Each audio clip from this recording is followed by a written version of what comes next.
a place for conversations. SDAQ&A. You're safe to speak your truth. Common ground, shared beliefs with lots of room for disagreement.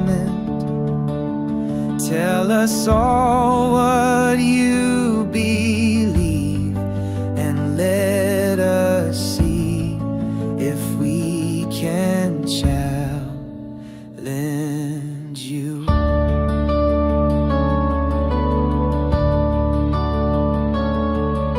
It's from all paths coming here to share their stories.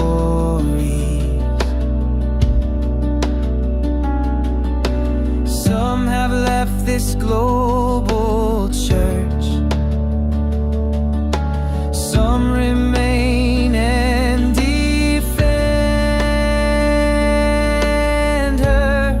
Where are you on the path? Does Ellen still appeal to you? SDAQ&A, you are welcome here. SDAQ&A, you are welcome here.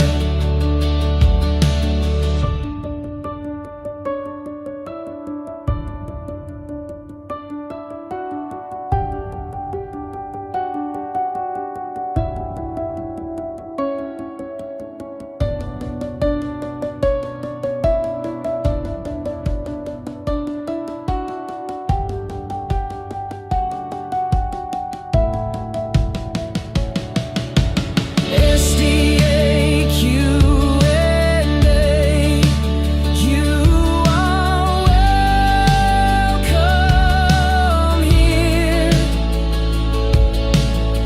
SDAQ&A, you are welcome here. Oh, SDAQ&A, you are welcome here. SDAQ&A,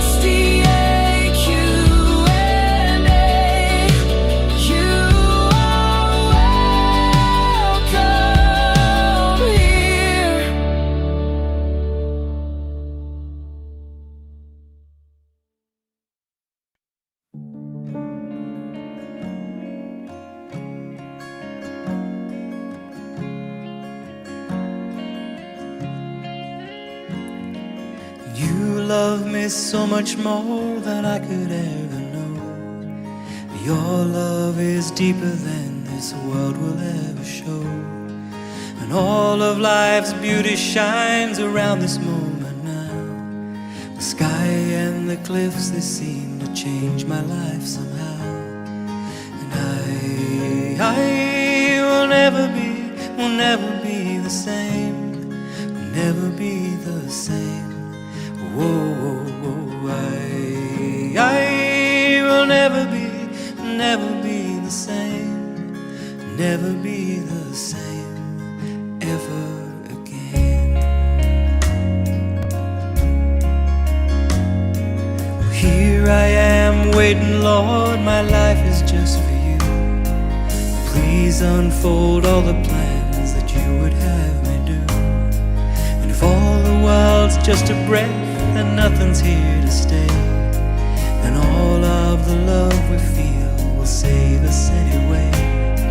And I will never be the same, will never be the same.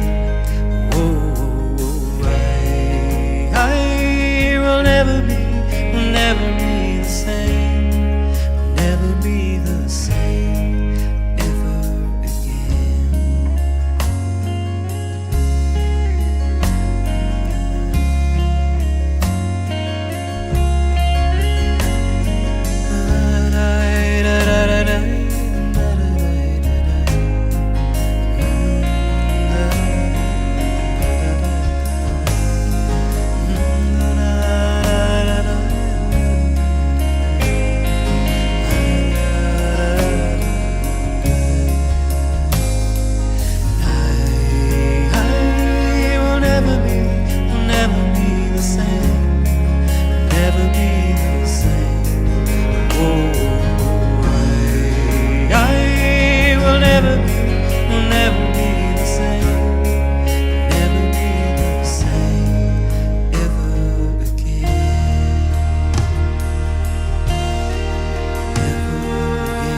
Hello and welcome to another SDAQ&A.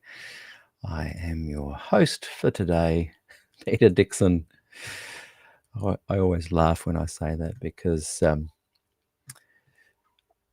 the early days, had intended to build a team up of people to do the interviewing. This was back in season 1. And if you go and listen to season 1 on the podcast, you can find it on all the wonderful podcast platforms. You will indeed be able to listen to a couple of other people hosting the show. And from memory, Shelley Poole, Andrew Ormiston, Graham Fraunfelder, all interviewed people for SDA Q&A. So that's why I say welcome to SDA Q&A. I'm your host for today. And you never know, maybe down the track when I'm old and grey, there'll be some other people help. And when I'm passed over, there might be a bunch of people that can continue on with the program. Who knows? But here we are today, and welcome. Let me know in the chat if you're here and how you are. How is life? What's going on? And very much looking forward to chatting with you guys today, because we are going back to replay one of the most requested, commented on, and popular interviews that I did in season 2, the Des Ford Glacier View series. You've heard me say it before. We randomly started. Bill Johnson was my first guest. I thought maybe there'd be 4 to 6 interviews on the topic. 86 programs later, and today we are up to number 23. And as I said, Lynden Rogers was my guest that day 5 years ago. So if you're listening on the podcast, because these are being uploaded in order, this will be going live, sorry, not live, but to the podcast as season 2, as I slowly catch up. Some of you will be listening and thinking, isn't this 2020 supposed to be a show from then? Well, it's 2025 and we are replaying those shows. Why am I putting them onto YouTube? Why didn't I just leave them where they were in our private group on Facebook? 2 reasons. I want this information to be out there to the general public. It's so important. Season 2 was such an important season. I want that series to be available to the general public. And so part of the reason I'm putting them onto YouTube is because that is making that possible. And the second reason is Facebook has been going through all of the Facebook groups' videos and deleting them. It's sad to see, because so many wonderful comments were being made in the group underneath the videos, both when it was live and after as well. And many of the videos were between 2,000 and 4,000 views, and hundreds and hundreds and hundreds of comments. So I feel like Facebook has let the team down, and by deleting all live videos from Facebook groups. So yeah, another reason why I'm putting this series up, and eventually all the shows that haven't made it to YouTube will be put on from other seasons as well. I think somewhere around halfway through season 3, maybe, or season 4, we began going live to YouTube. And we are at season 15, episode 7. All the numbers, everybody, all the background information. And I wanted to give a plug. I think it's around, let me just double check here. Nikki Carlton is going to be in Kurrambong. And I'm just going to read a couple of things that she has sent me to help give it a bit of a plug. I think, let me just quickly double check.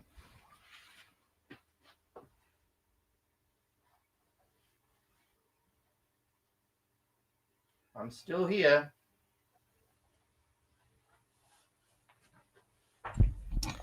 So these are New South Wales, Australia times. It will be 20th, the 19th and 20th of this month, September. And she's planning a silent Sabbath event. On the Friday night, the 19th, will be quiet worship and candles. Put away all devices and rest well for the Sabbath. There will be short talks on how God speaks. And then on the Sabbath, starting around 1 and finishing around 6 p.m., there'll be small groups. Nap with Jesus, music and gentle prayer, prayer walk, reflection stations, journaling and listening to God. And she's going to end with a bonfire and jaffles and a sharing time. So it sounds fantastic. And there'll be a cost of $20 to go towards the jaffles and the food. And she's hoping to have some musicians, contemplative guitar, etc. And yeah, so that's going to be September 19 and 20, Nikki Carlton. And if Nikki's watching today, I saw her in the chat earlier. Yeah, come on and promote in the comments the event. Okay, now before we get started, I forgot to line up the video.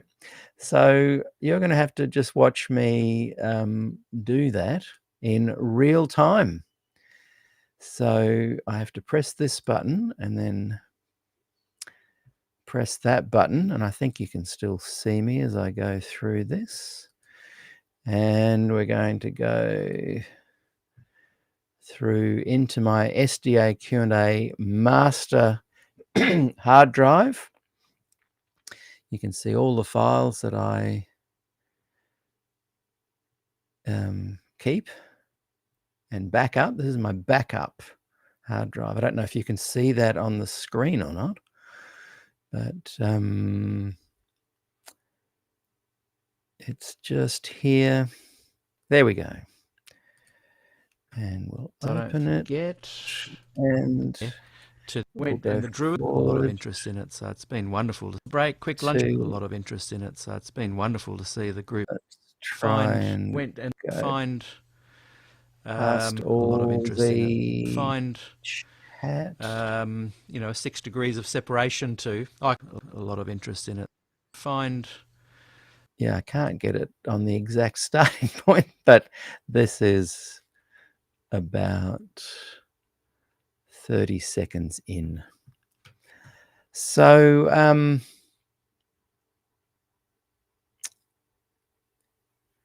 yeah, can you still see me? Am I still live? I didn't delete us then, did I? Someone just let me know in the comments. Would be good. Yes, I'm not sure if I cut off a little story there at the start. It's about 30 seconds I can't get back to, where I talk about how Lynden was my counselor in Pathfinders. Is that what they called them when I was about 7 or 8 or 9 or something? He was there. I was in one of the Pathfinder. I can't even remember what they were called. Anyway, he used to take us down to the local creek river down here and teach us how to tie knots and light fires and all that kind of stuff. Were you in Pathfinders? Let me know in the comments. But hopefully I am here and you can see me. And I'll just wait for maybe someone to just quickly let me know.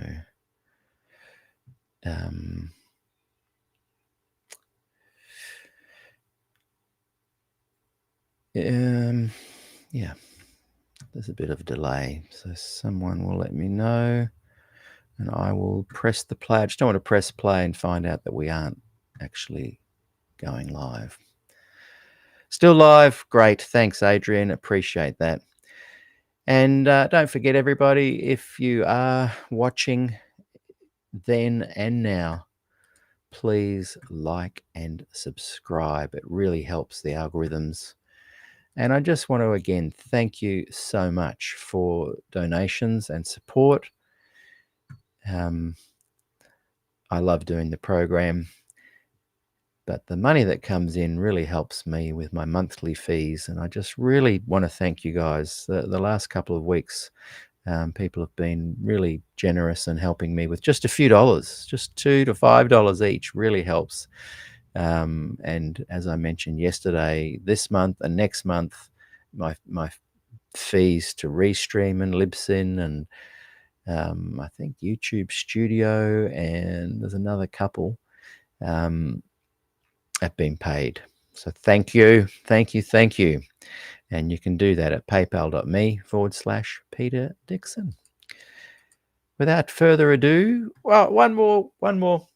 Jennifer Colburn is speaking this week and at our Good News Fellowship this time tomorrow.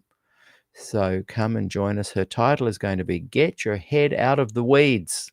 So that's at this time tomorrow. Good News Fellowship only on our new channel for the Good News Fellowship.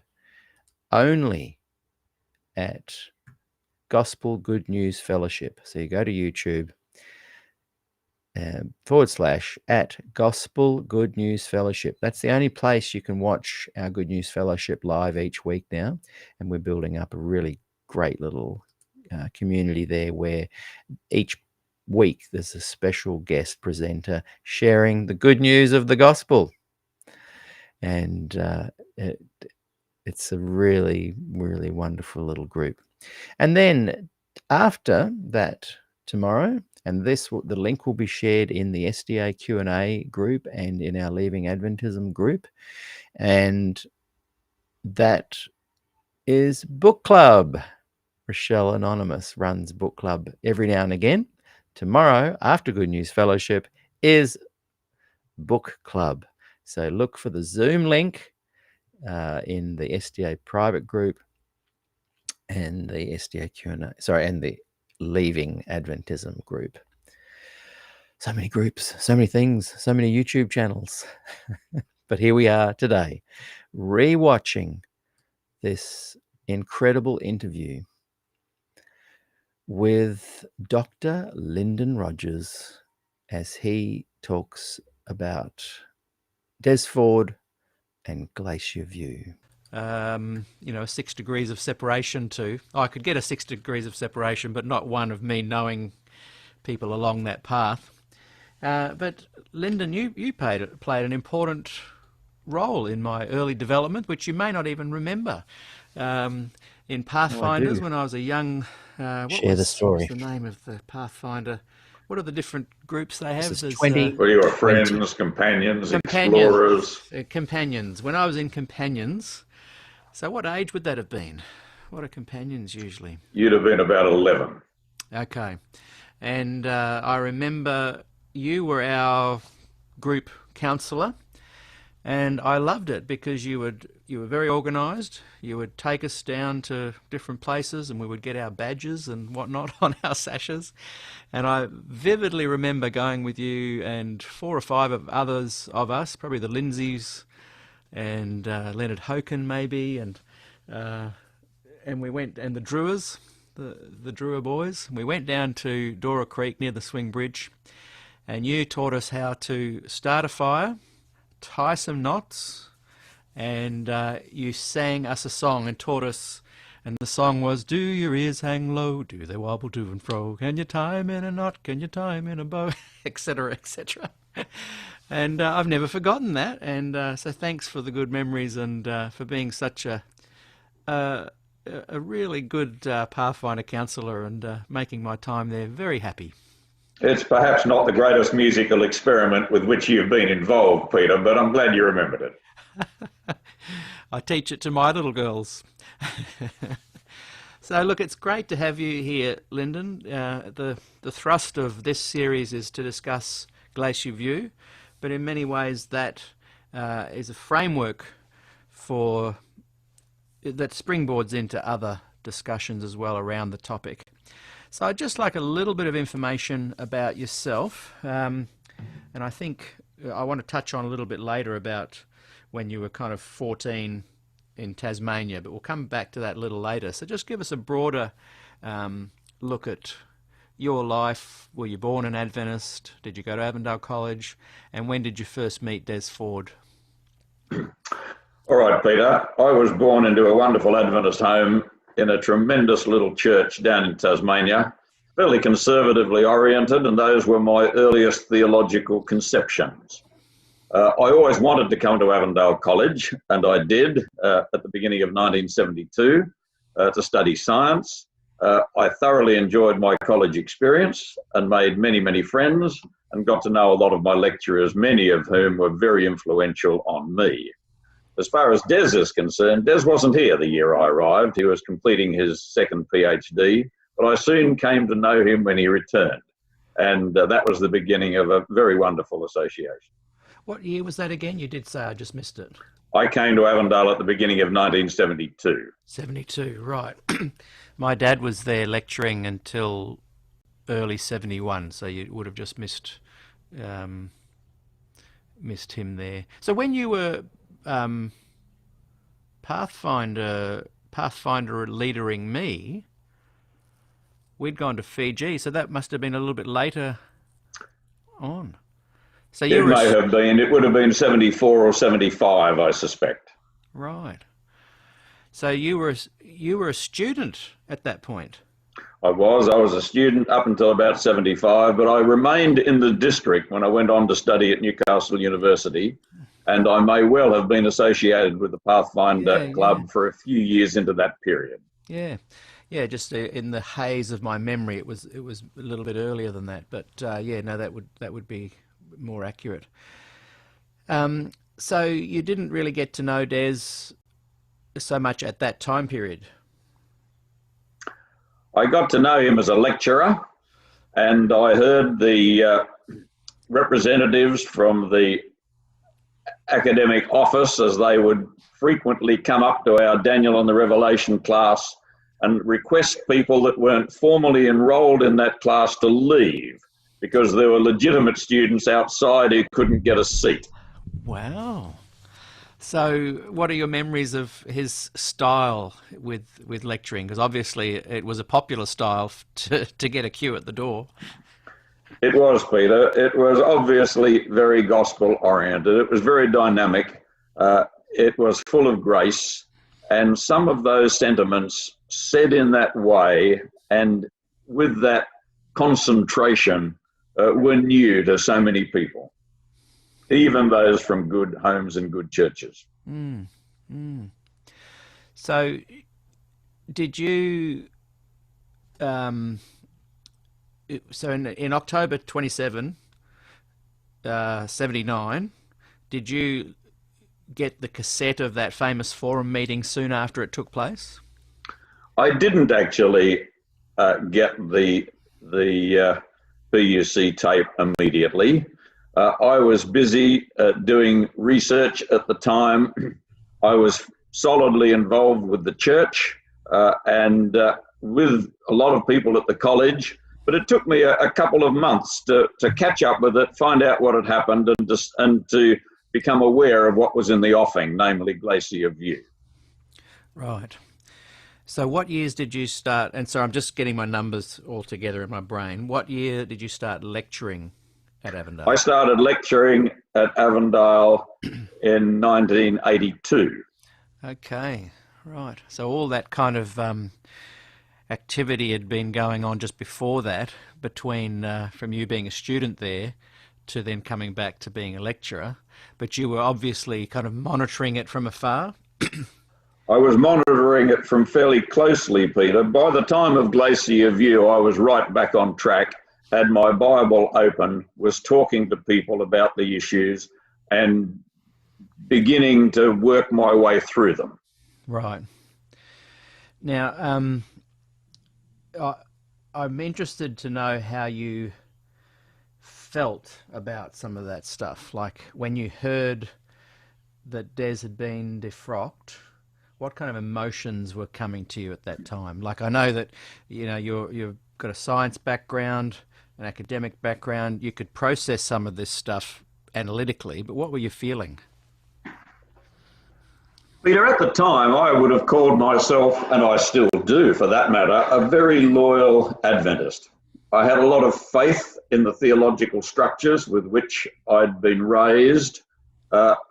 I had a lot of respect for Dr. Ford and a fair bit of personal experience with him and his family by that stage. So it was rather confusing.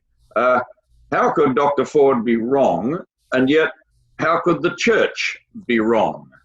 And so, as I said, I took these matters up myself. I read the ministry articles. I read through the Holbrook series as they emerged.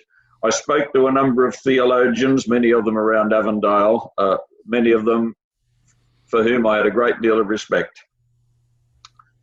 But I very clearly remember one Sabbath afternoon when I went to speak to one of our senior theologians. I had by that stage a list of questions, and they were quite specific. We spent most of the Sabbath afternoon in discussion. And by the time I walked out of that home, although I don't think my friend would have had any inkling of this, I was coming away with the resonant feeling in my brain from Shakespeare. The lady doth protest too much, methinks. And that was the time when I first realised that the answers that I'd been given did not add up to the text as I'd been reading it. And it was at that point, it would have been sometime in 1981, when I realised that there was a very strong chance that the church was wrong in some of these positions. That didn't weaken my adherence to the church. There were many, many other reasons why I felt happy to be an Adventist, and I still do. But that experience told me when I put someone under considerable pressure and they were not able to sustain it, and no one has been able to since. So my positions moved over that 12 months or so pretty much to line up with a lot of Dr. Ford's, even though I had not accepted them simply because he had articulated. Yeah. Well, I love a couple of things you've said there, that you didn't take it on board just because he said it, which is encouraging, because you're not just going, oh, this guy's got charisma, I'm just going to believe whatever he says. And I love that you've been very clear with saying, I just think they were wrong. I wonder how the church would be faring today with some of the tensions and conflicts that are ongoing if some of the leaders just said, look, we were wrong, now let's move forward. There doesn't seem to be a lot of desire to kind of dig into the conversation or to even admit error. Has that been your observation? Yes, sadly it has, Peter. I have requested quite a number of our conference presidents, division presidents, and administrators of that sort over the years. I've requested a Bible study from them. My request has been, give me a Bible study on the traditional Adventist doctrine of sanctuary. If you would give me 5 minutes at the end of it to explain a few things as I see them, I will appreciate that. But if you'd rather me not, I'm happy with just receiving a study from you. Only one person has ever taken me up on that offer. Wow. There have been many excuses. Can you say who it was? I can say who it was because I have the greatest respect for him. It was Pastor Peter Cahoon, who was at the time just retiring from our presidency of North New South Wales. Peter went to a lot of trouble. He prepared 30 or 40 finely handwritten sheets and we spent 4 hours together. It was a wonderful time. Yeah. And as I say, I hold him in very high esteem. We talked for about 3.5 hours. He introduced material from the book of Acts, for example, which I had never actually associated with sanctuary before. Some of the sermon of Stephen just before his death, for example. It was a good time. At the very end, he moved on to some of the very specific Adventist specialties. And I remember putting my hand on his shoulder and saying, Peter, we have been talking in perfect agreement for 3.5 hours. In the last 15 minutes, you've gone some places that I can't go. But let me ask you, do you feel those disagreements are worth the carnage that has ensued over the last 20 odd years or so? And his honest answer, I think, was no. Yeah. Yeah, boy, I like that forthrightness. But I really appreciated his giving me the time, and his genuine pastoral interest and concern. A great guy. Did you get your 5 minutes at the end to kind of... I think I did from memory, but my overmastering recollection of the experience is that I was just so pleased that Peter had gone to that amount of trouble and taken the question so seriously. Yeah, yes. That's wonderful. Did you ever feel that because of this forthright way that you have, that your own job was in jeopardy? I never have. Well, it's never bothered me, Peter. I have had 1 or 2 people over the years suggest that I could look after my interests a little better by being a little quieter. But I have to be honest, I regard myself as having taken an oath on a very high altar. It involves care and pastoral concern most definitely, and I do try, although not always successfully. But it also involves truth, as I'm able to see it after fair amounts of study. And the people for whom I hold the greatest respect are people like Arthur Patrick, who was very, very careful always, discreet and pastorally wise, but honest. And if people came to ask him questions, they would get the answers that he felt were most honest. Eric Magnusson was the same. We've had others like this. I have a great respect for my colleague Norm Young, who I think you've already interviewed. The same can be said of Norm. He is careful, but he is honest. And unfortunately, that can't be said of as many people as I would like to say it of. Yeah, I find that very refreshing. And you know, I've known you and Arthur Patrick and Dr. Magnusson, who's now passed, and their kids for many years. And I thank you for kind of almost being a little bit of a buffer zone for us and some of the harsher realities of some Adventist teachings. We were very lucky at Avondale in the 70s, Peter. It has been said that in those days there were giants in the land, and there were.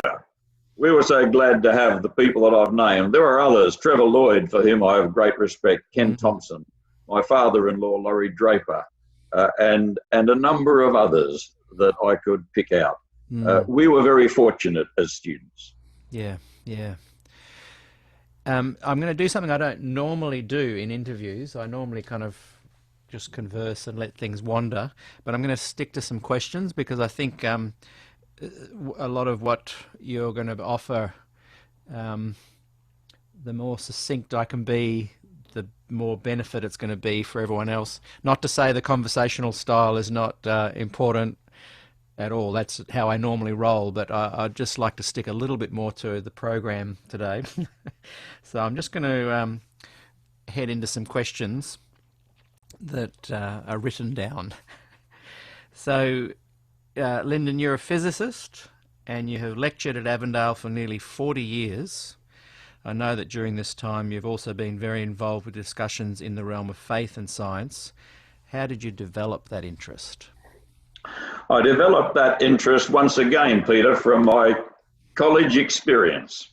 Our science lecturers, I've mentioned some of them, Dr. Bob Hoskin is another, used to get us science students together, sometimes on a Sunday evening, down in the catacombs of the library. And there they would share with us some of their perspectives on issues of faith and science.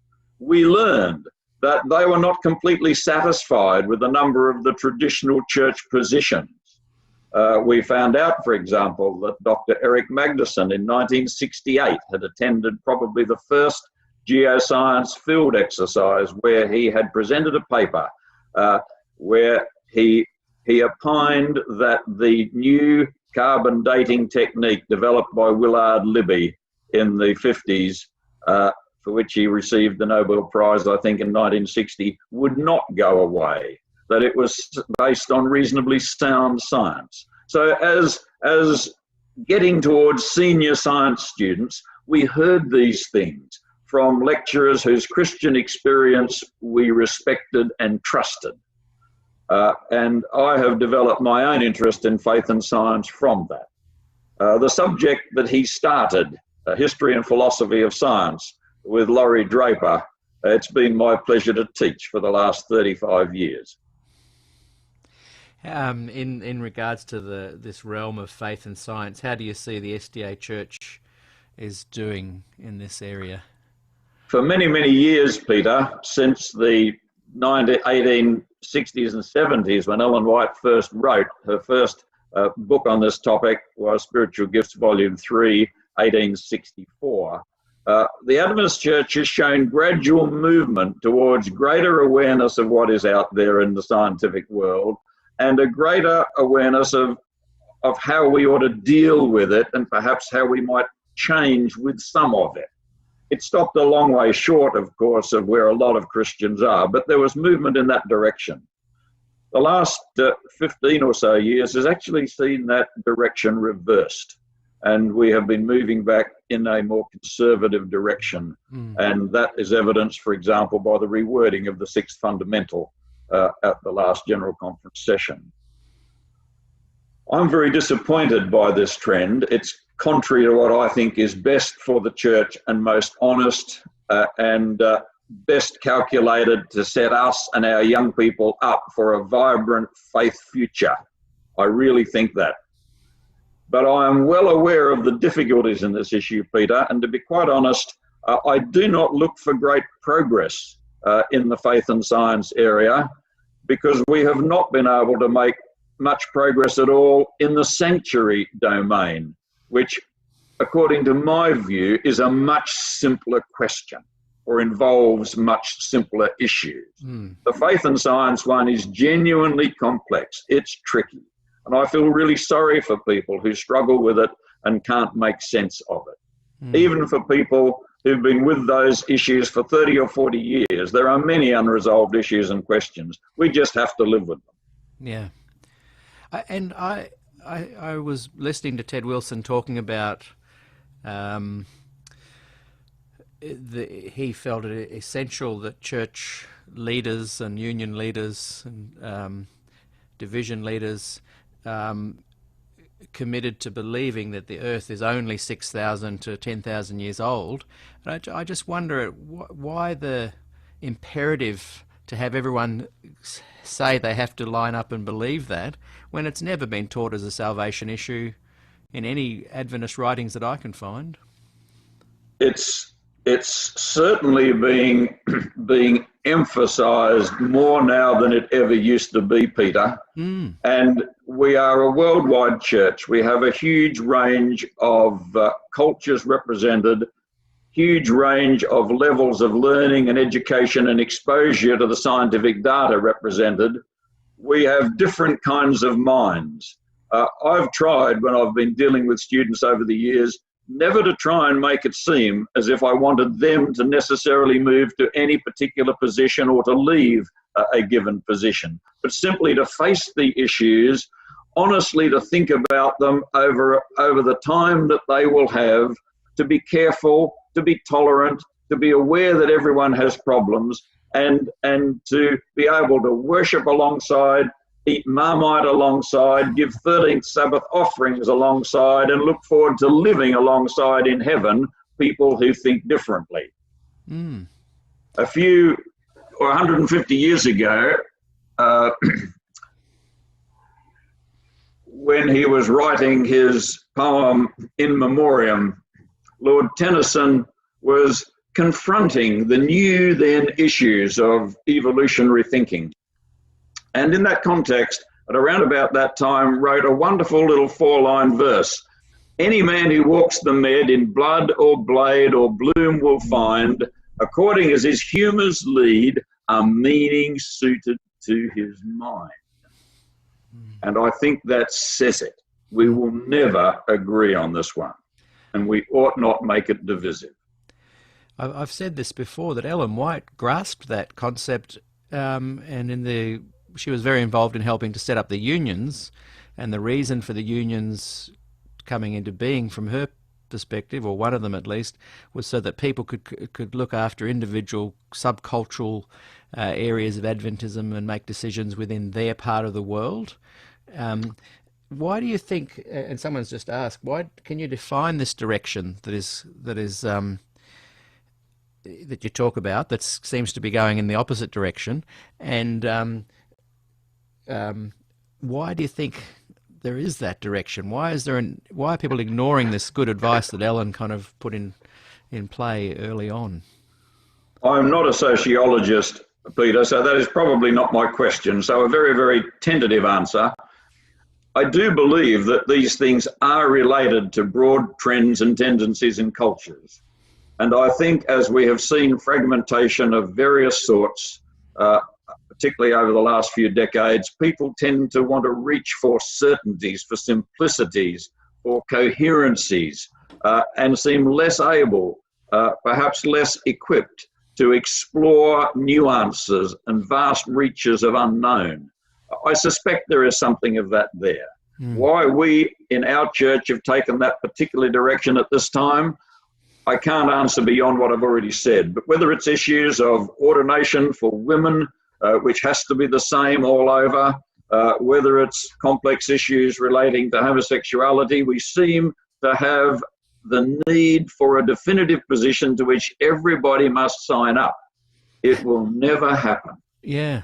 And you said earlier that you think, you sadly think it is never going to happen. So what, if it's so woven not only into human existence, is it woven into Adventist DNA even more so? Is there a next level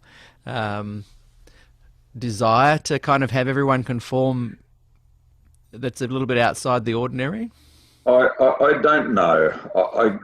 We were much against the idea of creeds, and we all know that famous statement by, I think it was Loughborough, and we seem to be backtracking on those noble sentiments, and I lament that, even if I can't explain it. Yeah.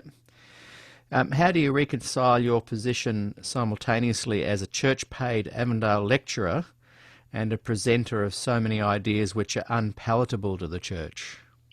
Peter, that's a fairly tricky question, but it's a very fair one, and I get it quite regularly and even occasionally from my more insightful students. The best answer I can give is something like this. I am committed to truth. That is God's truth, primarily from Scripture,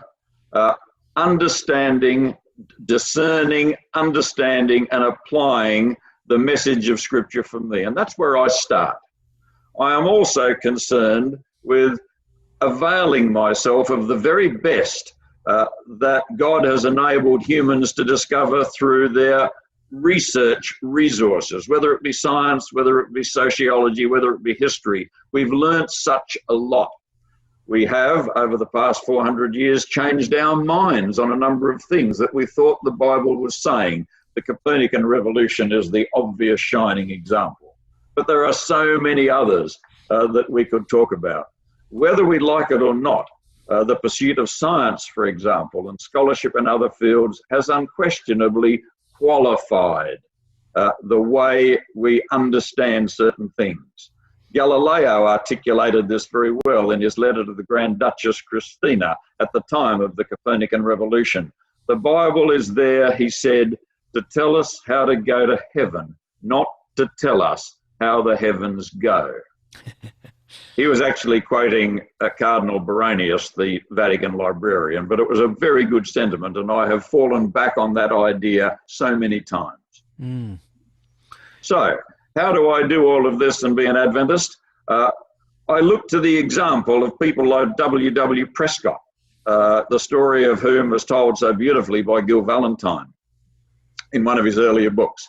He was a person with integrity who did his best to be fair to the text as he read it, to be fair also to the church, to choose his time and his place, not to go looking for trouble, not to unnecessarily unpack difficulties, but for the right sorts of people, serious-minded church people who come to me with a question, senior graduating science students who are going to have to go out there and face questions, even theologians about to graduate who need some association with these issues. I've done my best to say, here is what the church believes, here is why we believe it. The reasons are very good. But here's what's happened in the last 150 years. Here are the options now that exist for serious-minded Christians. And we're not going to agree on these things. You have to work through and find out what works best within your own Christian worldview. I'm not going to tell you, nor am I going to judge you if you come to a different position to me. Mm-hmm. Yeah, that's sage advice. Can you define what, because we talk about the realm of faith and science, what would you define faith as meaning in that context? I would define faith in the same way as Lewis wrote mere Christianity or else the Apostles' Creed. I'm talking about the basic idea of human beings created under the auspice of God according to a plan, something having gone badly wrong with that plan, God having moved decisively to solve our problems, our great need of that solution, and the responsibility we have to avail ourselves of the solution and to spread word of it wherever we can.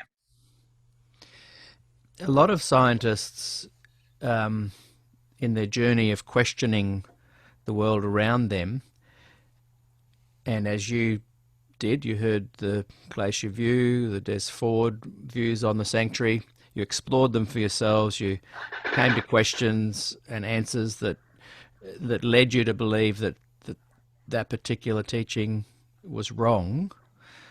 What stopped you from questioning and unraveling to the point of becoming more agnostic in general? Peter, one of the things that I found it very important to establish from about that period particularly was the difference between a personal adherence to a belief in, a faith in God and Christ, and identification with any particular church or denomination.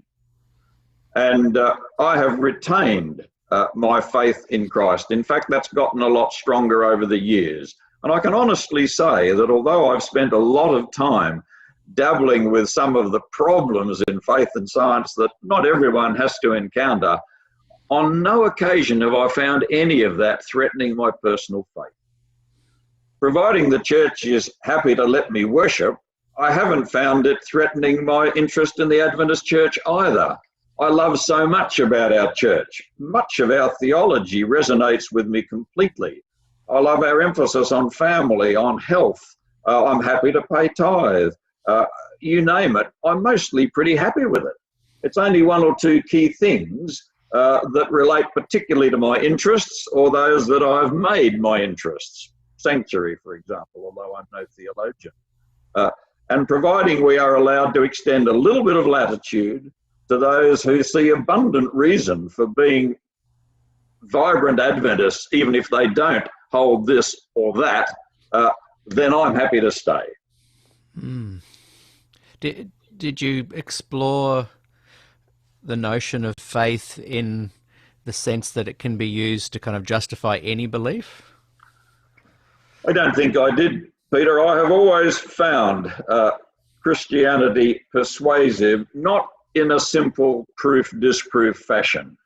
Scientists and others use terms like the hypothetico-deductive method, inference to the best explanation is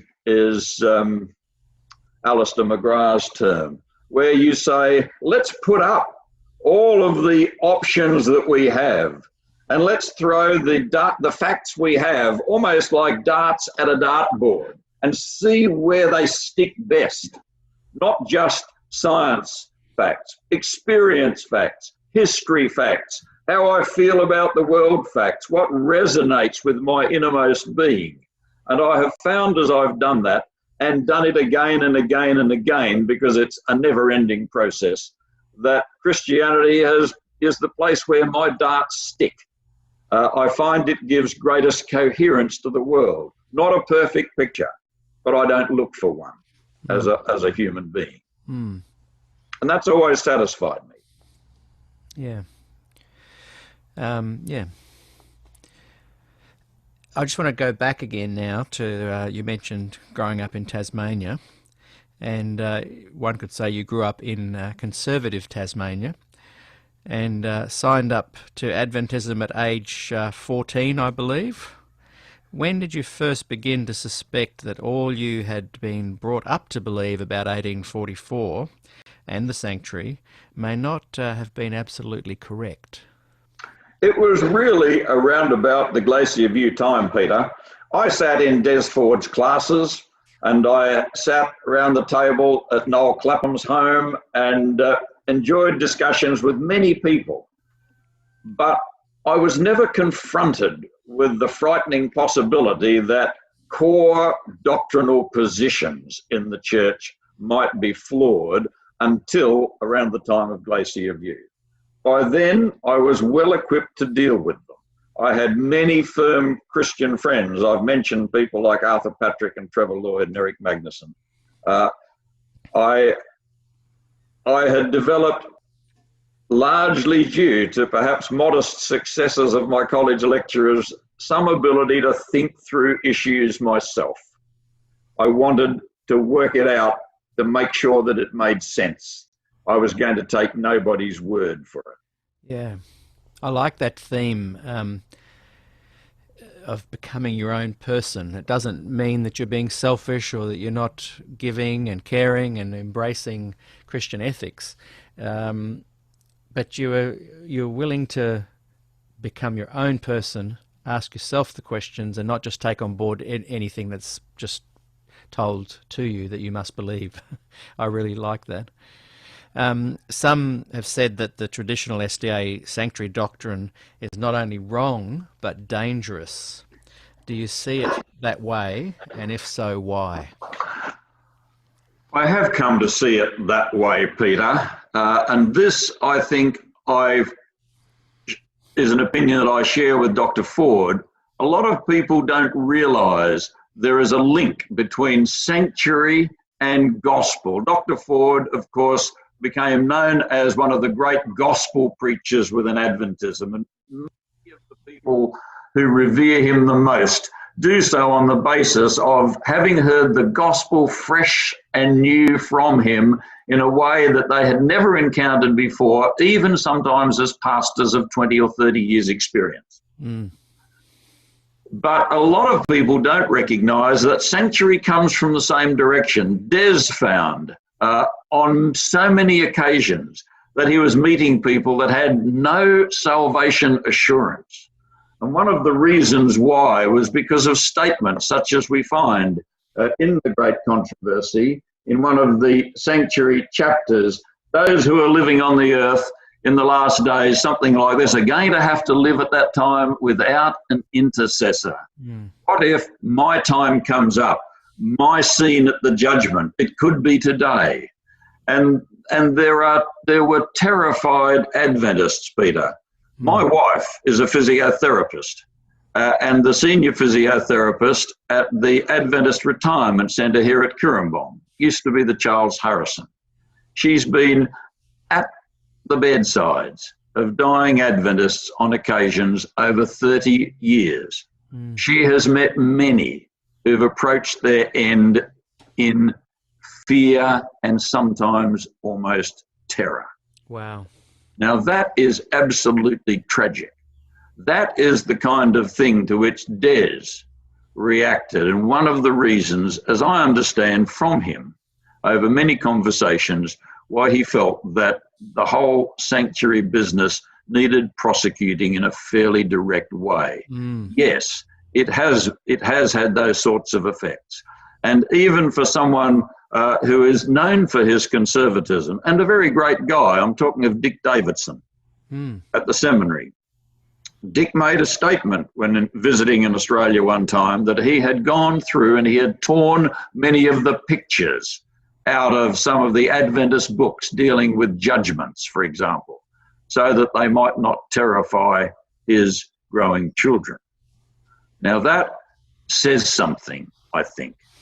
So those are the reasons why I would, not in any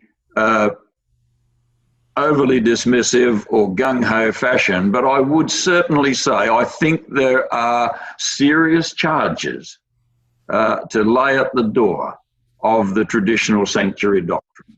I do. I agree. I think I'm discovering that when you and I talk about the sanctuary doctrine that was presented by Adventists at that time, that is represented in the great controversy, even as you read it now, and it's still promoted by the church, is this one of kind of fire and brimstone, fear of salvation, probation, this kind of thing. But I've noticed that that when you read current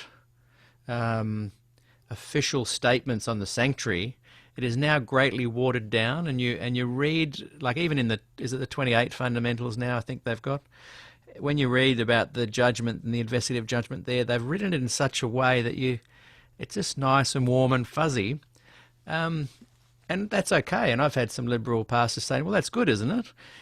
But it's also kind of veiling, I think, what is really the true Adventist central pillar, which I think does harken back to this kind of scary type of investigative judgment. And people ask me, well, why do we even talk about 1844? That's not relevant to today. I keep talking about it because I think just under the surface you'll find percolating the kind of sanctuary teaching that you and I have just talked about.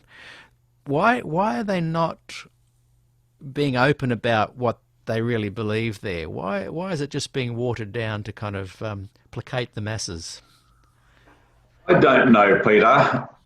Certainly, I think you are correct. Our utterances are very much more mellowed than they were, 40, 50 years ago. And these days, you don't hear from the pulpit terribly much that smacks of that era.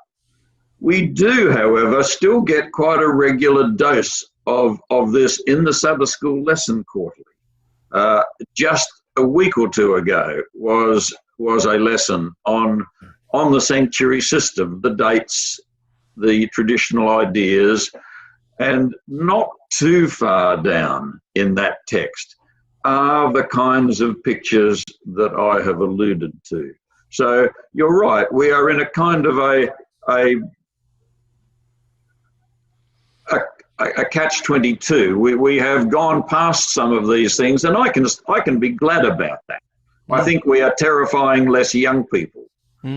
We don't talk so much now about only 1 in 20 Adventist young people are going to be saved, as Ellen White said. I think it's in Testimonies Volume 9 somewhere. We don't make those statements, but they are there. That's right. And there are Adventist young people who are reading them. Yeah, that's what concerns me. It's fine to read these official statements and have lots of liberal pastors talk about the grace and the good side of things. But people, particularly a lot of the young people coming up these days, they have inquiring minds and they dig. And you don't have to dig far to find this kind of stuff. It's still there. if the church was committed to that spirit, caring pastoral care to its young people and new people that come into the church, why aren't they kind of maybe editing out some of those harsher paragraphs in some of Ellen White's writings? Peter, I don't think that we need an editing job so much as an honest appraisal of the fundamental biblical texts. That's what I would like to see, and that's what I've been playing for, in a sense, and every time I've done anything connected with sanctuary. I think we ought to be honest. We do claim to be the people of the book. It's a bold claim. It's a great claim, but we have to honour it. And I think if you're sanctioning the Great Controversy as a publication that you're getting out there to the world, you're not really addressing that, are you? You're not. Now, I saw a Great Controversy on a newsstand in a public street in country New South Wales just over the weekend. Wow. It was one of those public street libraries, and there was a Great Controversy.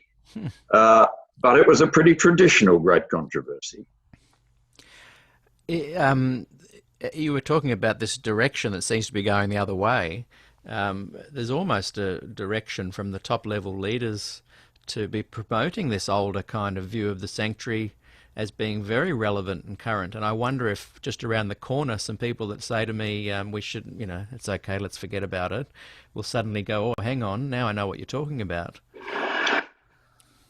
Well, in some ways, Peter, I hope that you're correct. I hope people do catch on. I personally feel that we have not made much progress in the direction that I would like to see. That is an honest opening of the text. Much of what passes for Bible study when we investigate this era, I think, is heavily conditioned by what Ellen White said and is not well informed by not necessarily the best biblical scholarship, but even basic biblical scholarship.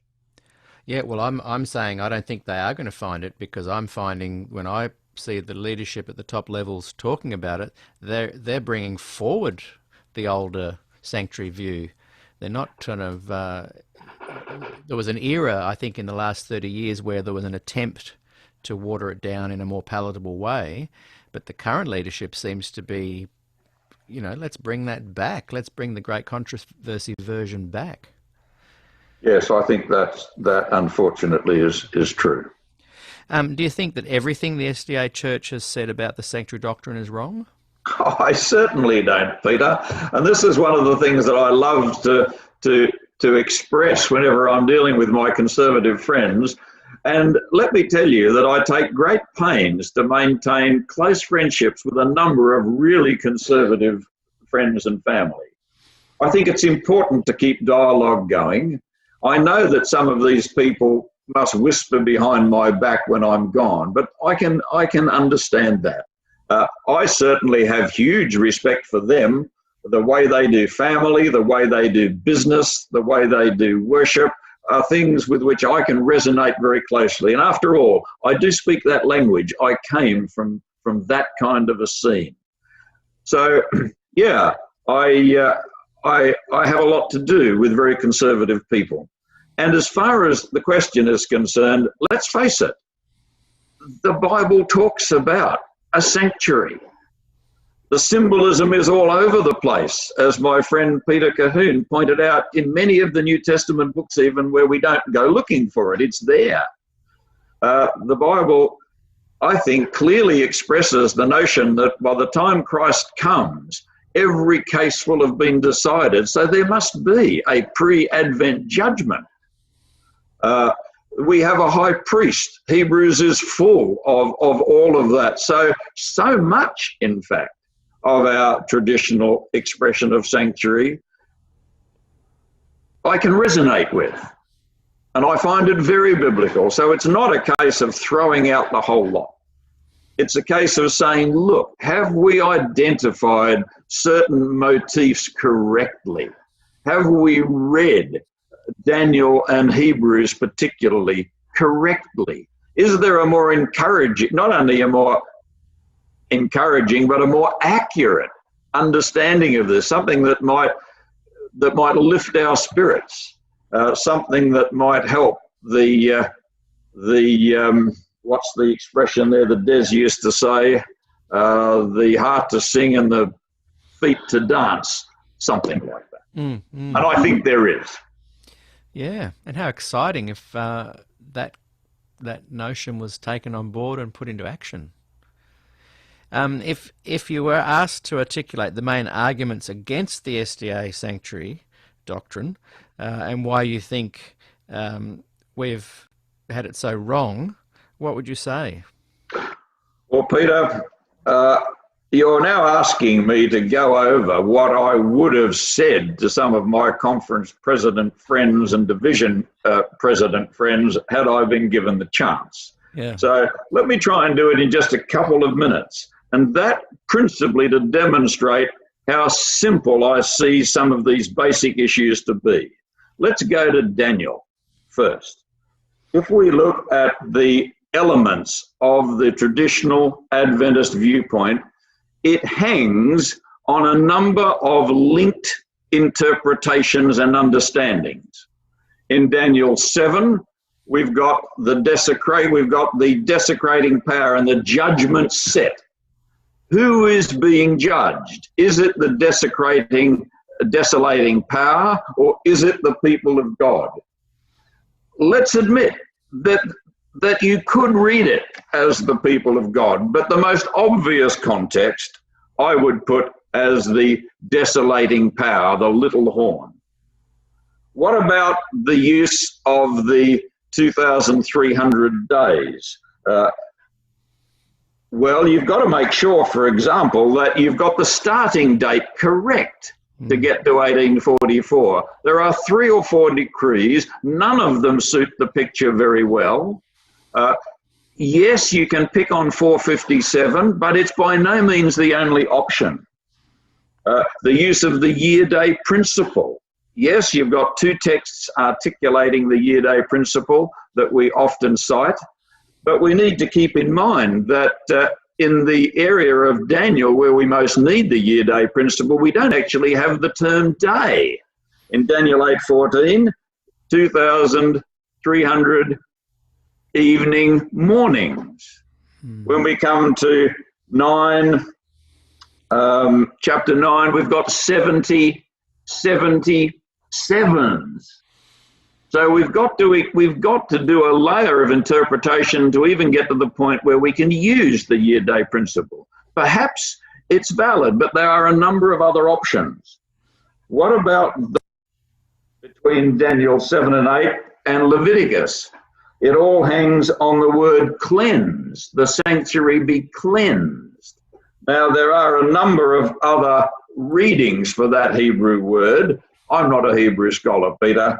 I think it's SDAQ, but I'm not going to go on judgment over that. But I understand from reading a number of commentaries myself that justified or set right or restored is a more likely reading.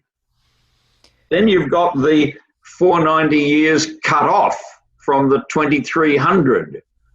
Does that word merely mean cut off, or does it mean decreed, allotted?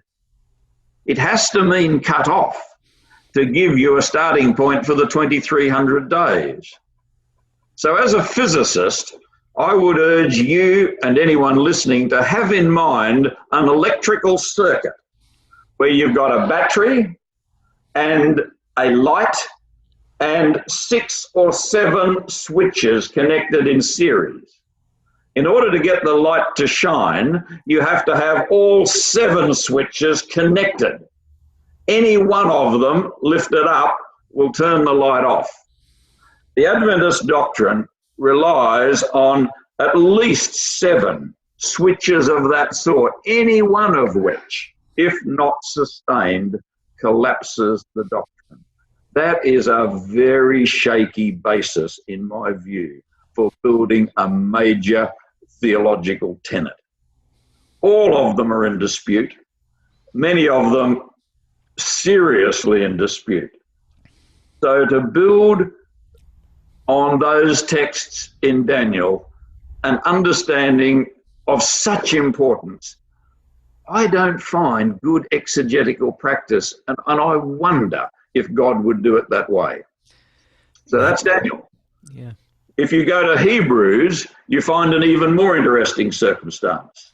Now, a lot of Adventists are inclined to say now, well, you know, you don't get the sanctuary from Hebrews, but Ellen White does. That is very clear. If you open Great Controversy, you'll find there are 2 chapters in the middle of it. What is the sanctuary, and in the Holy of Holies? The first of those 2 chapters deals with Christ's first apartment ministry as Ellen White saw it, up until 1844. The second chapter deals with the post-1844 ministry of Christ. In the first chapter, she cites Hebrews extensively, and when I say Hebrews, we think of the book. We begin it at verse 1 of chapter 1. We build a sustaining, growing, more interlocked argument contrasting the new and the old, the priesthood of Aaron, the priesthood of Melchizedek, the old sanctuary, the new sanctuary, the old high priest, the new high priest, Christ. All of that symbolism grows and perhaps in a sense comes to flower in places like chapter 9. Ellen White uses a lot of those texts. She uses 6:19 and 20. She uses Daniel 9:12. She quotes 9:24 and I think 25.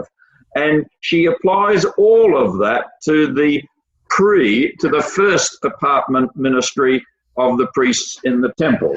If I can read something here, let me see if I can find it.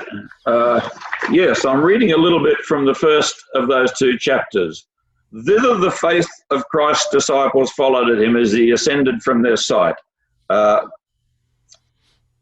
which entereth into that within the vial, neither by the blood of goats and calves, but by his own blood. He entered in once into the holy place, having obtained eternal redemption for us.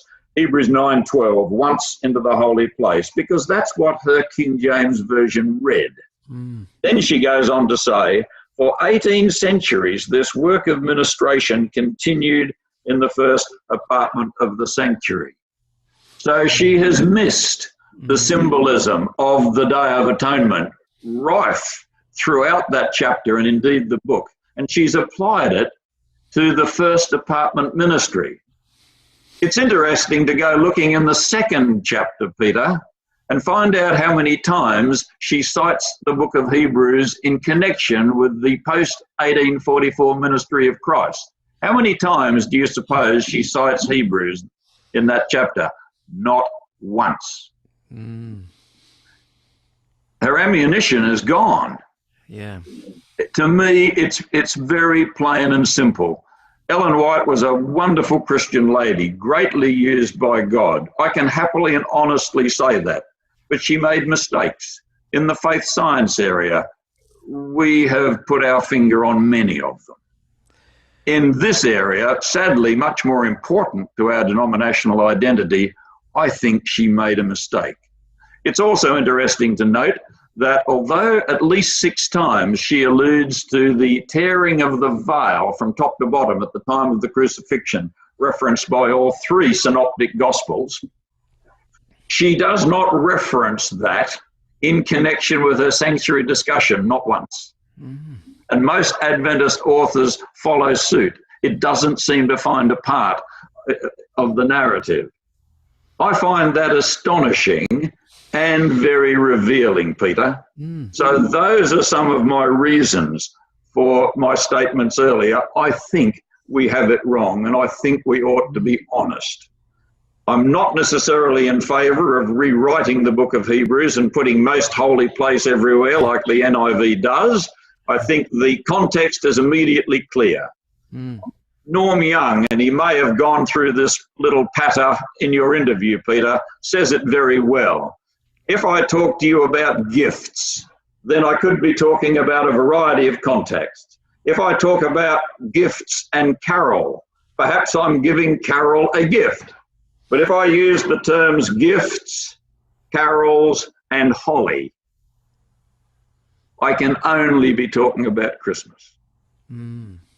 And if you look at the allusions, not without blood, once a year, the high priest, that's what Hebrews 9 is about. That is Day of Atonement. How we can miss it there, but see it in Daniel 7 and 8 when most of the accoutrements are missing, I don't really understand. I think we need honesty and integrity. Yeah, that's mind-blowing. Have you spent some time teasing apart the thoughts and writings of Ellen White where she's just sharing her ideas that she's taken from other people and come to herself, and those that are actually given to her in vision? Because if some of what you've just said that is error came from writings that she was saying I was shown, how would you kind of feel about that? And have you researched that? I haven't researched it hugely myself, Peter. After all, I'm a scientist, and I do try to be a humble one. And as well as that, I'm fully employed teaching students and raising families and doing all of those things. And despite the interest one has, one can't pursue every question. But I have talked extensively to people like Arthur Patrick, perhaps one of our most experienced Ellen White scholars up until the time of his death.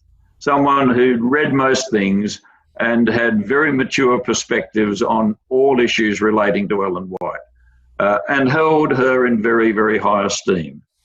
People like Graham Bradford as well, someone else that I count myself very fortunate to have known. And they have studied these things, and I have talked with them about it. And it's become clear that there are places where Ellen White did say I was shown that she later changed her mind upon. I'm not so much troubled by that. I wish she had been a little bit more careful, but she wrote over 5 million words, if I remember correctly, over many, many, many decades. It's almost impossible not to put your foot in your mouth somewhere there. And I would like to be generous to Ellen White. I'd like to think that were she to appear in our office or on your show today, that she might be able to grow a little bit. She certainly showed evidence of being able to grow. We remember that in 1888, she took some of the church fathers to task for opposing the gospel of Jones and Wagoner. What they were doing was quoting some of her original ideas, and she was saying, no, not good enough. Go to the text. So if she could do that then, who knows? It's at least possible that confronted with what we know today, the Ellen White that so many of us respect might be able to say, yeah, I think we can move from where we were. You may have answered this, but on the basis of what you've said, how do you view Ellen White, and have you personally thrown her out? No, I have not thrown her out, Peter. I have, over the period of the last 40 years, I have probably sold from my college office or given away 15 or 20 sets of Ellen White books given to me by my friends. And I have found those experiences saddening. I've kept mine. I read them from time to time. I have my favourite, Steps to Christ, being perhaps my great favourite. Christ Object Lessons, Desire of Ages. I turn to books like Great Controversy when I want to find out what she said, not so much for spiritual help or historical understanding. But no, I do have a great respect for her. I lecture at Avondale College. Avondale wouldn't be here without Ellen White. It would be totally inappropriate for someone like me, I think, to throw her out. But I take her counsel.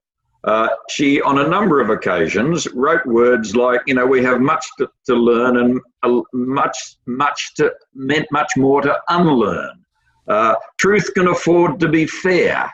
Statements of this sort can be found peppered through counsels to writers and editors. That's where they seem to have been most concentratedly accumulated. Now, let's be honest. Not every statement Ellen White made is of that sort. There are plenty of other places where she seems very defensive about key doctrines. I'm aware of those. But there is at least a few examples, or there are at least a few examples of the other kind. And progressive, dangerous spirits like mine love to think of those. But no, I haven't thrown her out. And I give her permission to be wrong. I think that the Lord on one occasion used Balaam's ass as his mouthpiece. He can use imperfect vessels, and that's a comfort. Perhaps he might be able to use me. Yeah, yeah. Do you think she had supernatural visions, or do you think she just was very good at being intuitive and insightful? That's a really difficult question, Peter. I have read Ron Numbers, and I've come to know Ron Numbers a little bit on a couple of his Australian visits. I've read the assessments by him and by his second wife that can be found in the second edition of Prophetess of Health. I'm aware of a lot of skeptics.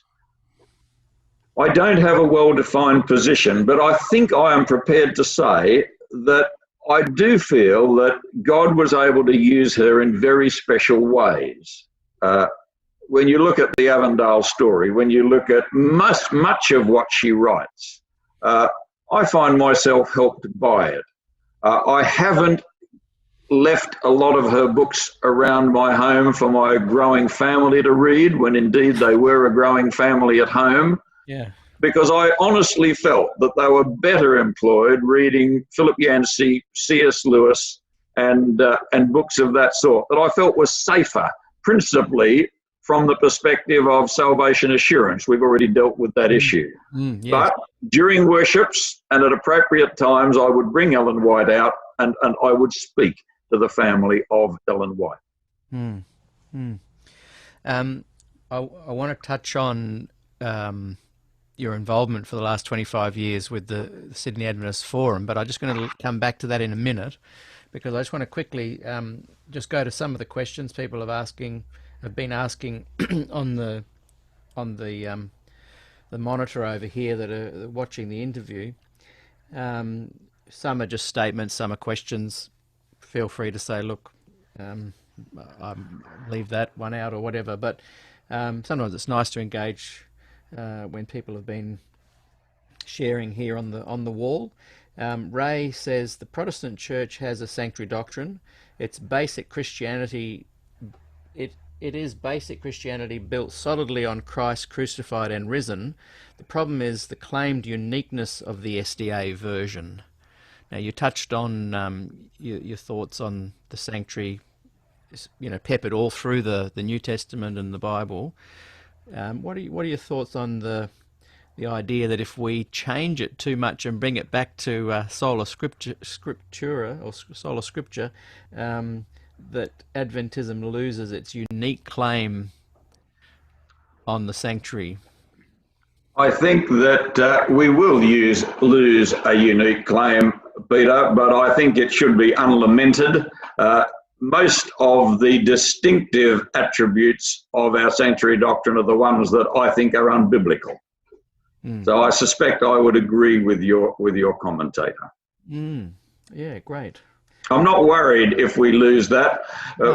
Anyone who says that they have to believe in the sanctuary doctrine because without it they wouldn't have any basis for Adventism, in my view, has an unfortunately narrow adherence or a narrow rationale for their belief.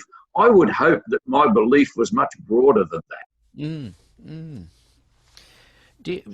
I'm not sure when it was. I need to research it more, but whenever I've looked at it, it's fascinated me.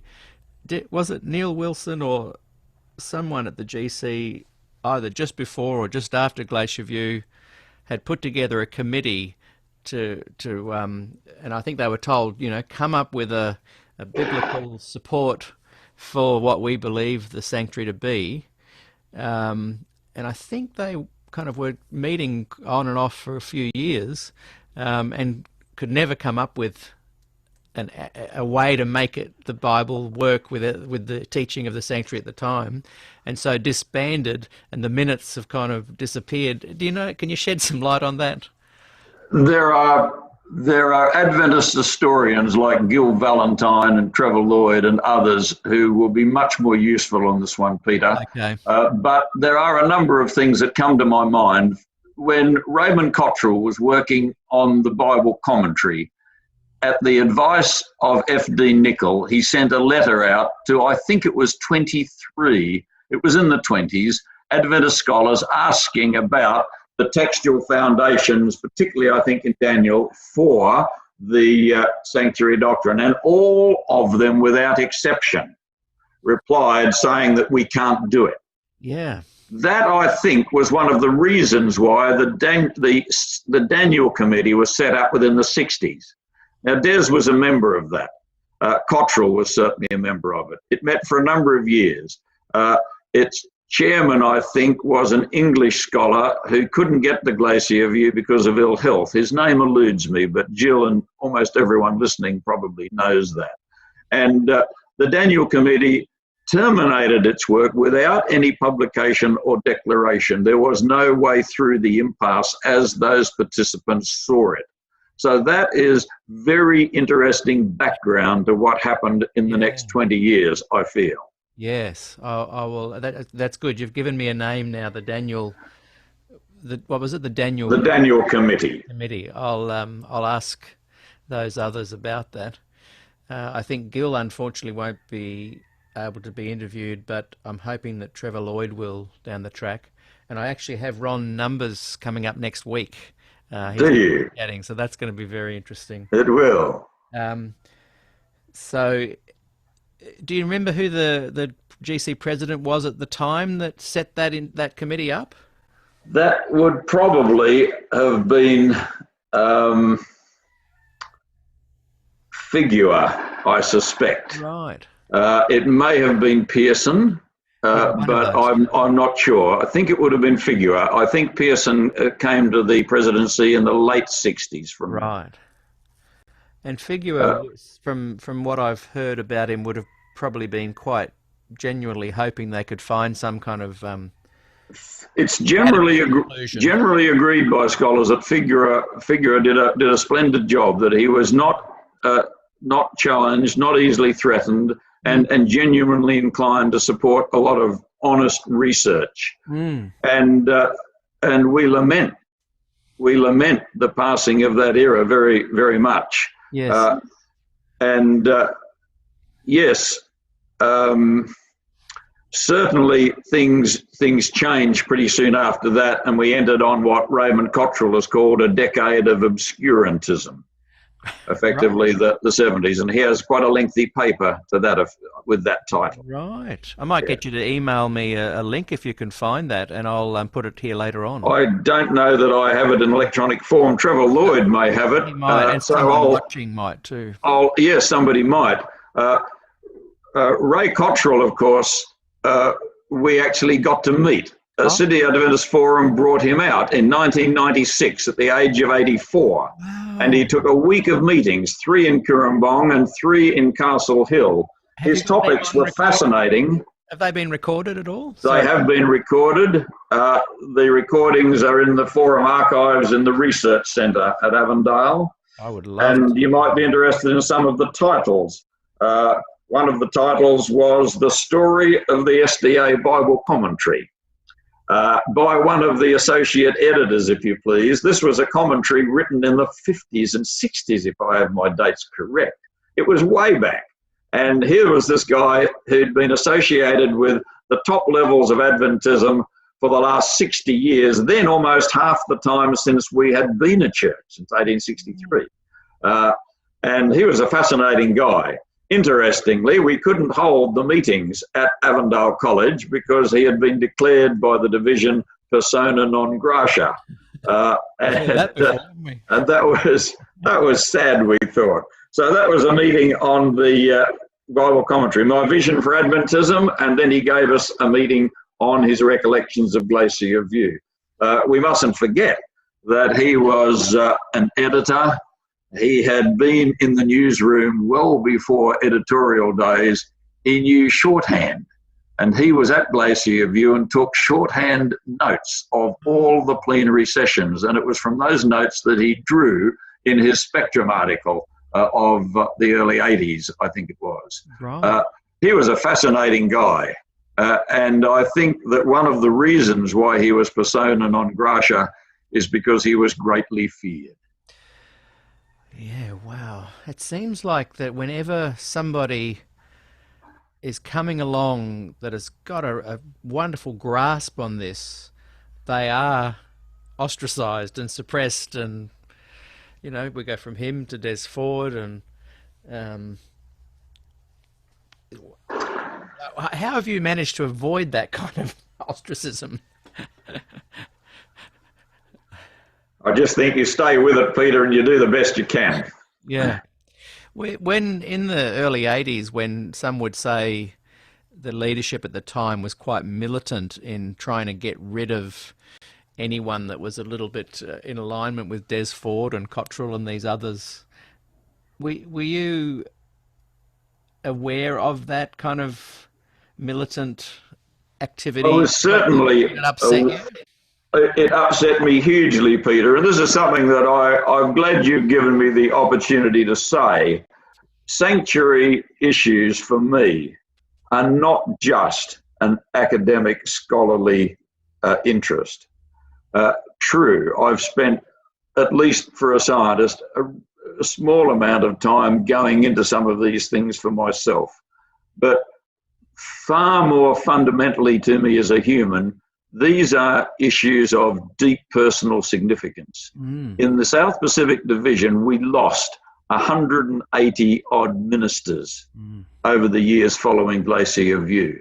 Many of those guys were my friends. Peter Harry Ballas did a PhD on leaving the Adventist ministry. You've interviewed him. We've interviewed Harry, in fact. I gave Peter 10 or a dozen contacts of people with whom I was in regular contact when he began that project. This is the copy of his book.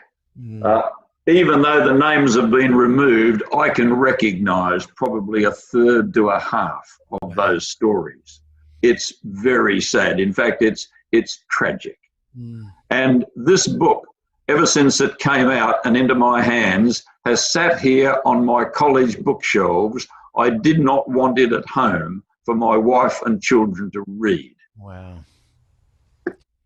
Is there yes, absolutely tragic.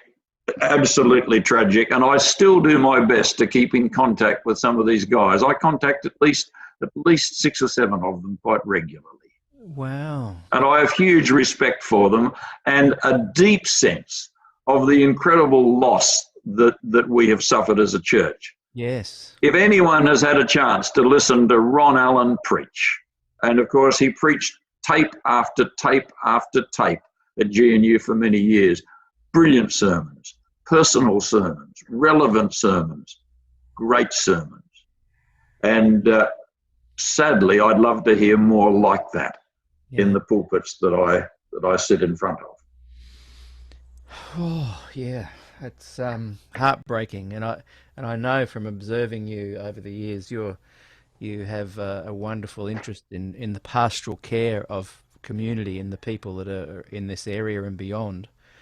And my heart, breaks when I think about the lost opportunity, but the trauma that these guys went through, their partners, their kids.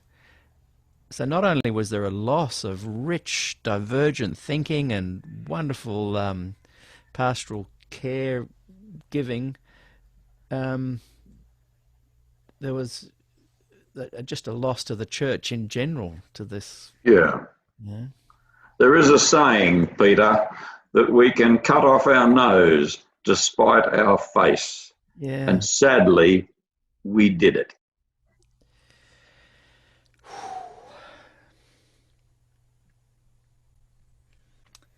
Yeah, very sad.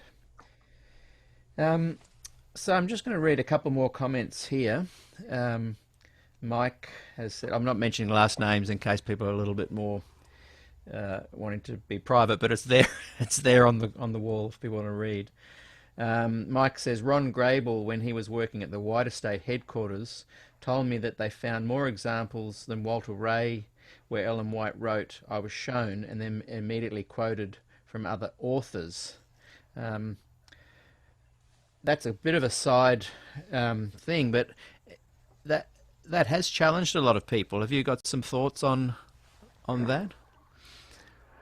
As I said earlier, in connection with the "I was shown" statements, the plagiarism issues are things that I wish weren't there. I'm well aware that she wrote at a different time and not from a scholarly background, and that those constitute reasons for charity in her case.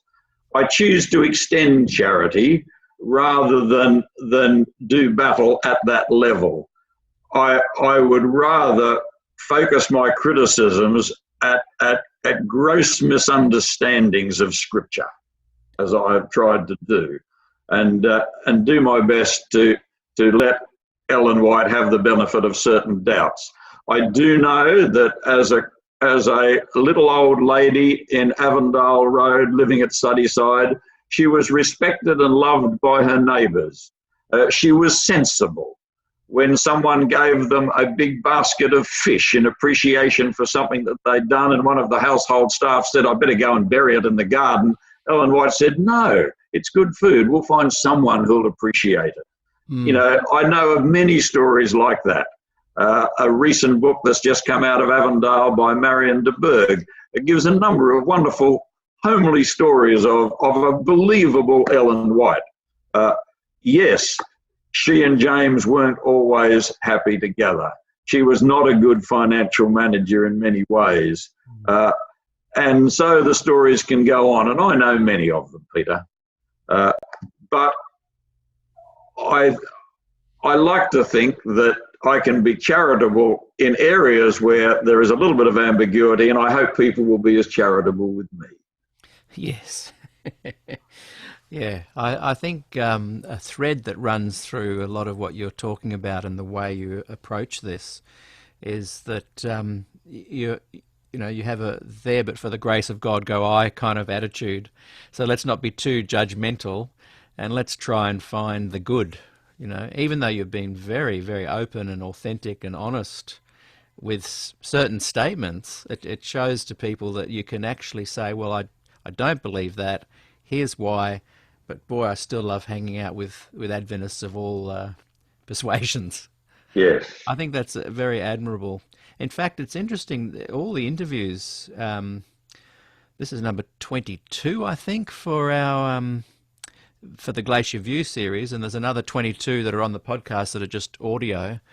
Particularly with this series, there is a really vibrant desire to kind of have this positive Adventism not be lost.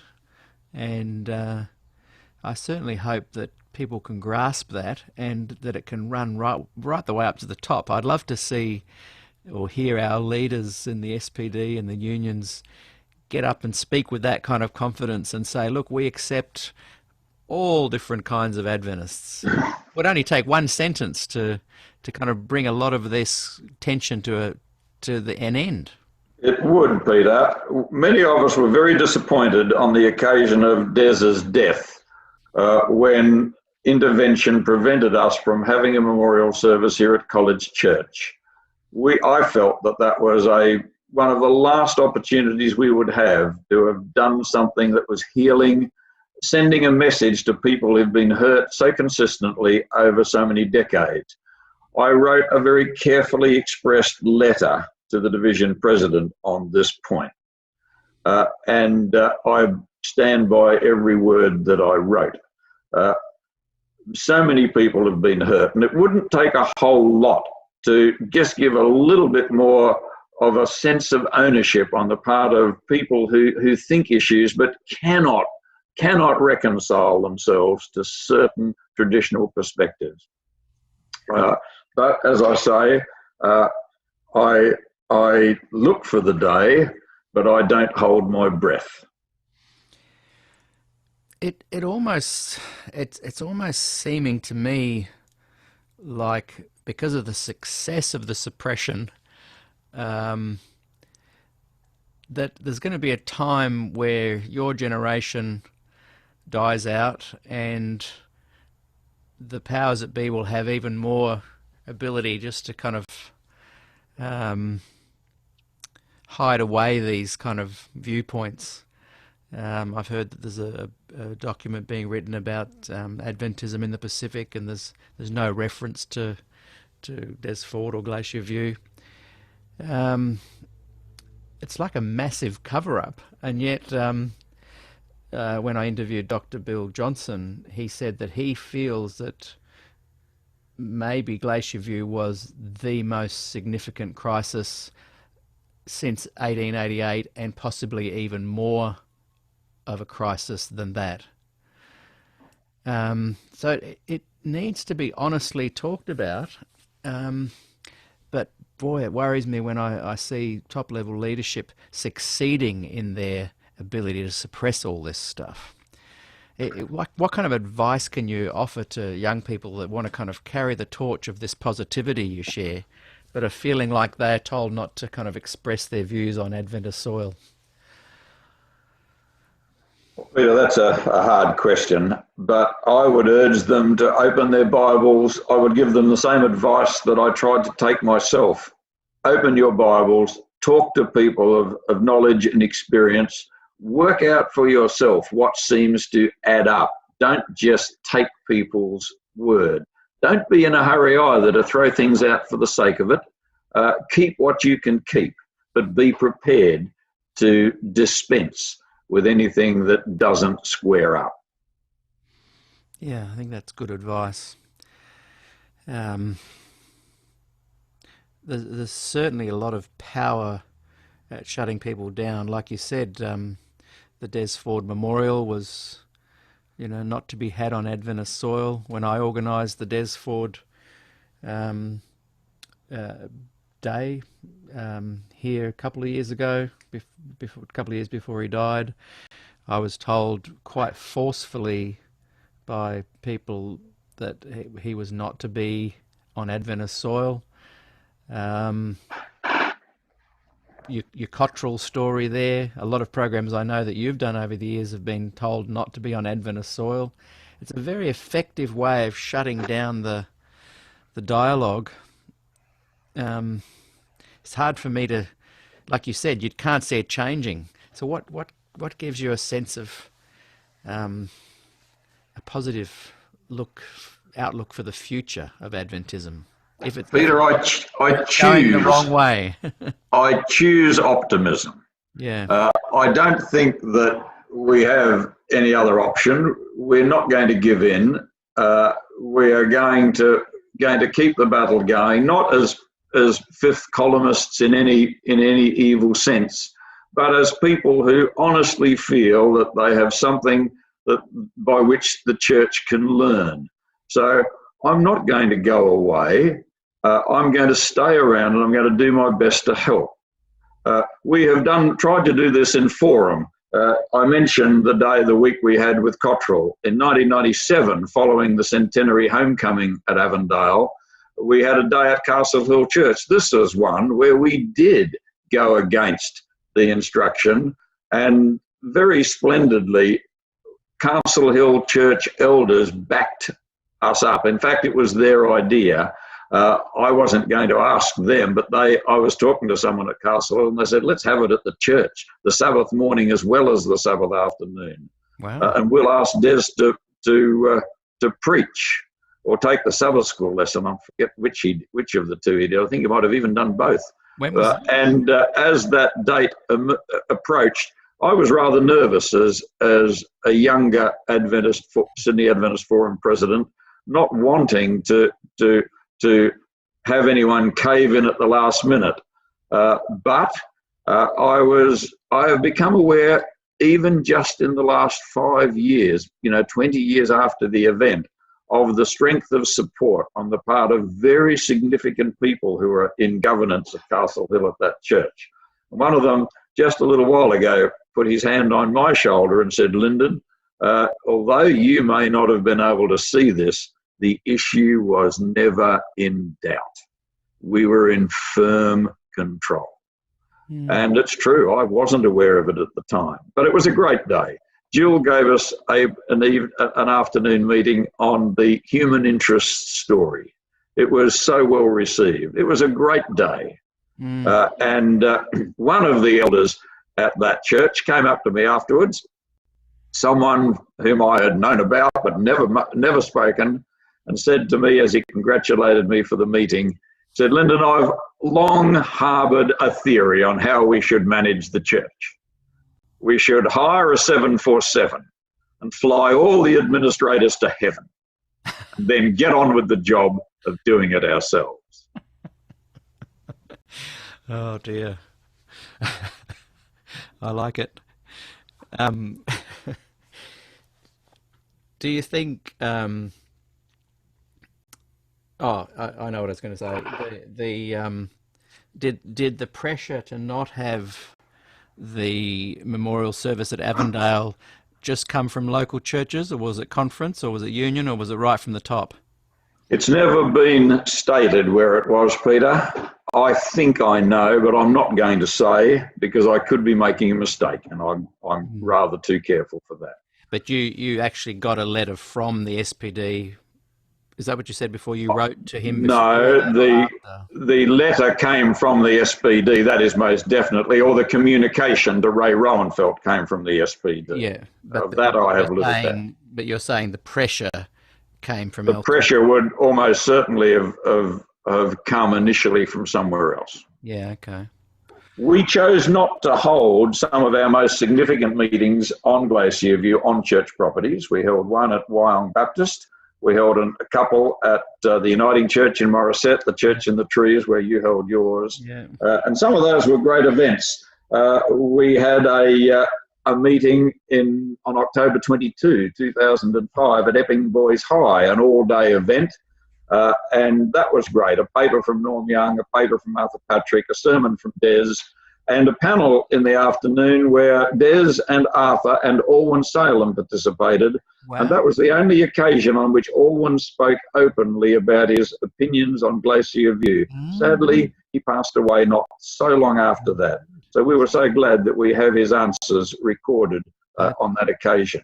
Because he was one of the ones on the 10-point document, wasn't he? The kind of No, he wasn't on the 10-point document, I don't think. Norm Young knows who they all were. He did mention them in the interview. I can't recall who. Did Norm mention to you that he contacted his fellow authors only not that long after the whole business, right, the ones that were still alive, and asked them which points they had personally contributed to? Right, he did. And did he tell you about this? No, well, he did. He didn't say that, but he did say that he'd done these two, someone else had done these two, and someone else had done. Right. Yeah. Very fascinatingly, when he contacted these guys, not a single one of his respondents could remember the point that they had contributed.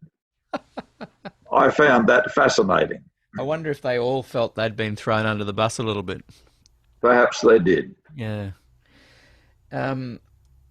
I just want to ask you a little bit about the years you've had with the Adventist Forum, and you've also inspired me to make contact with Rose Power, and she might let me use some of these recordings and put them on the podcast later on, just to have it out there for people to kind of be able to listen and not just have them sitting in an archive somewhere. I have personal copies of them, Peter, too, if you need them anytime. Yeah. Let's do lunch very soon and do an exchange. A lot of the meetings that we did with Des were videoed. Yes. And they're up on Des Ford's website. So a lot of the programs in which I speak are available out there to watch already. Great. Yeah. Well, Jill, who I know is watching, she might be able to put some links up. So over the last 25 years as the Sydney Adventist Forum President, you've planned and run quite a few programs. Some of them are all-day events, which have been centred around Glacier View, Dr. Ford and Sanctuary. And you've touched on this already, but just tell us a little bit more about these and your involvement. Well, I've mentioned a few of them already, but one of particular interest took place in the church in the trees, and it was in 2010. And this grew out of an idea. It was a 30-year memorial, if you like, of Glacier View, or a noting of the passing of 30 years. And the idea was actually Trevor Lloyd's, and I thought it was a brilliant one. In August, I think August 26, 1980, Des Ford wrote a letter to Keith Parmenter where he articulated the ways in which the consensus statement had agreed with his presentations. And in the October ministry, the letter was reproduced, if I remember correctly, with the consensus statement and with an anonymously written 4-page article basically contradicting Des's claim that the consensus statement reflected his thinking.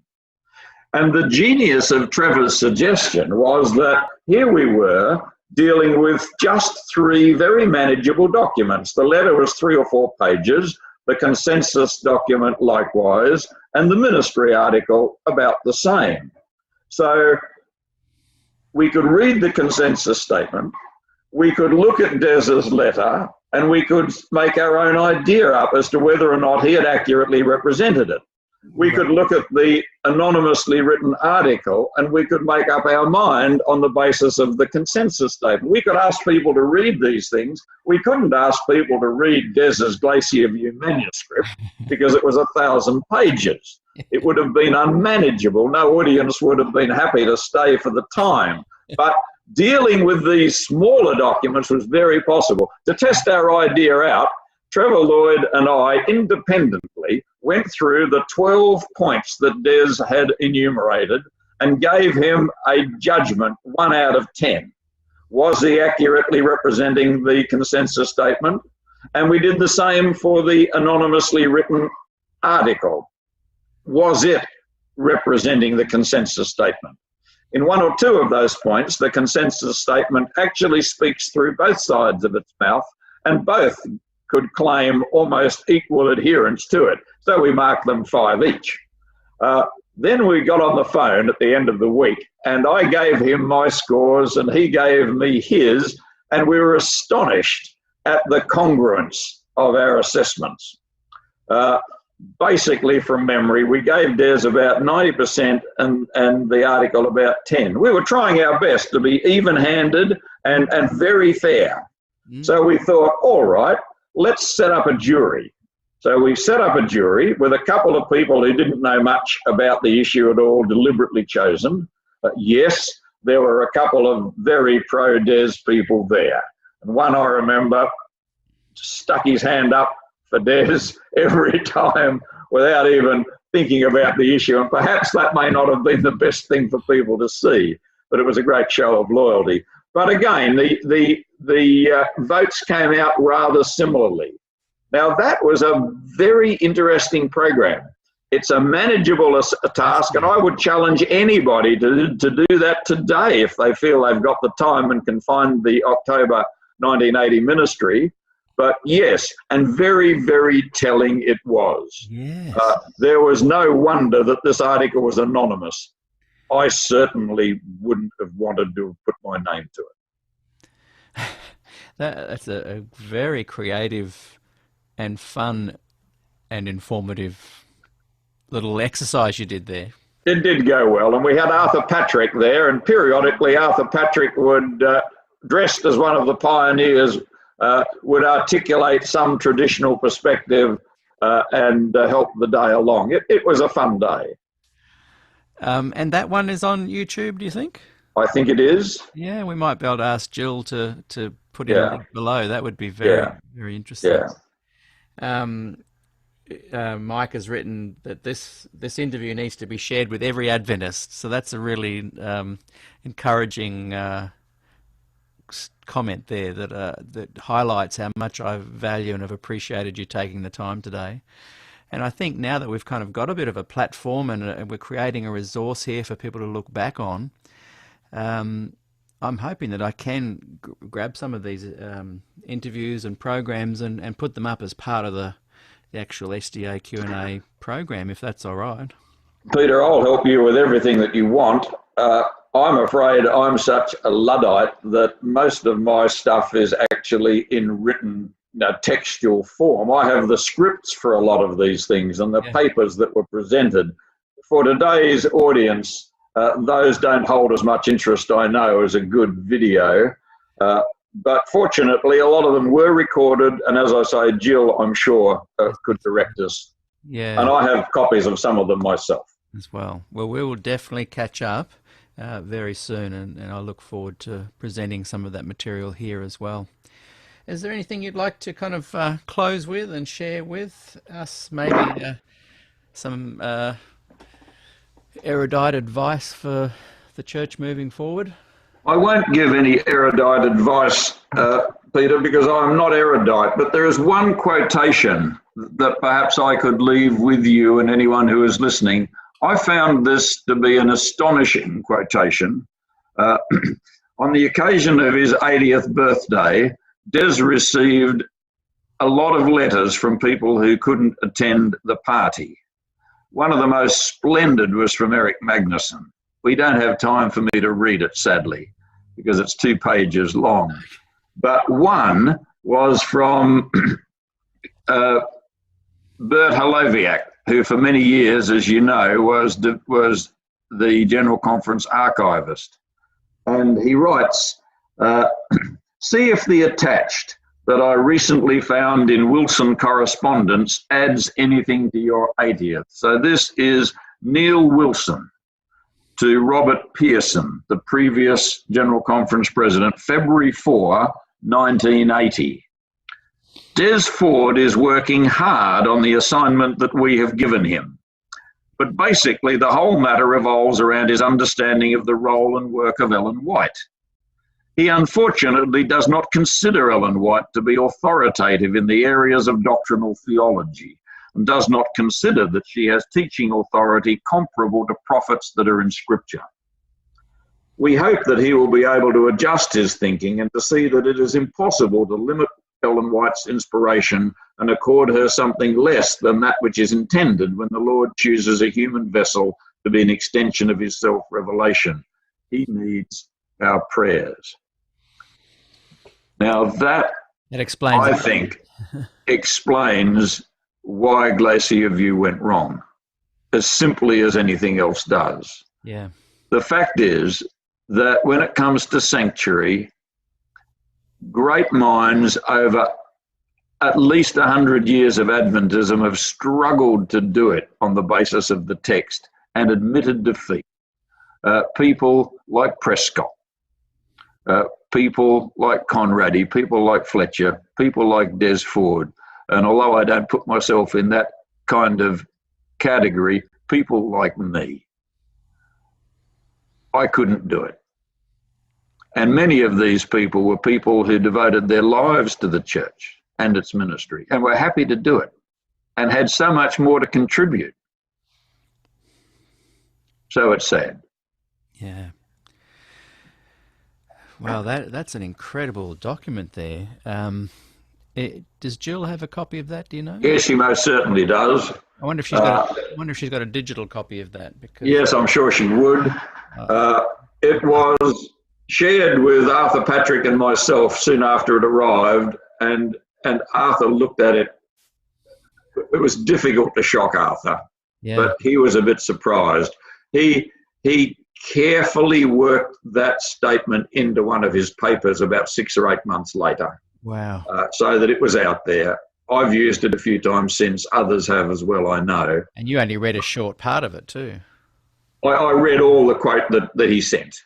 But that wasn't all the letter. No, that's just the excerpt, yeah. Right, yes. But the whole... But it does show that the issue was Ellen White. Yes, yeah. And what date was that again? That was February 1980. Just after Des had been set to work, preparing the Glacier View document. And that explains everything, and that's why I'm just kind of just drilling a bit into it, because I think that is a very important document to understand why Des had already lost before Glacier View had even happened. Yeah. Yeah. Well, Lynden, thank you so much for giving us your time today. It's been a romp of a conversation. I've really enjoyed it, and I really appreciate your time, and look forward to catching up with you again soon. Thank you, Peter. It's been fun participating, and I wish the series all the very best. I think it will do a lot of good getting some of these issues out there, and help as one factor that will make it even more difficult to sweep it continually under the carpet. Yeah, yeah. Till next time. Thanks.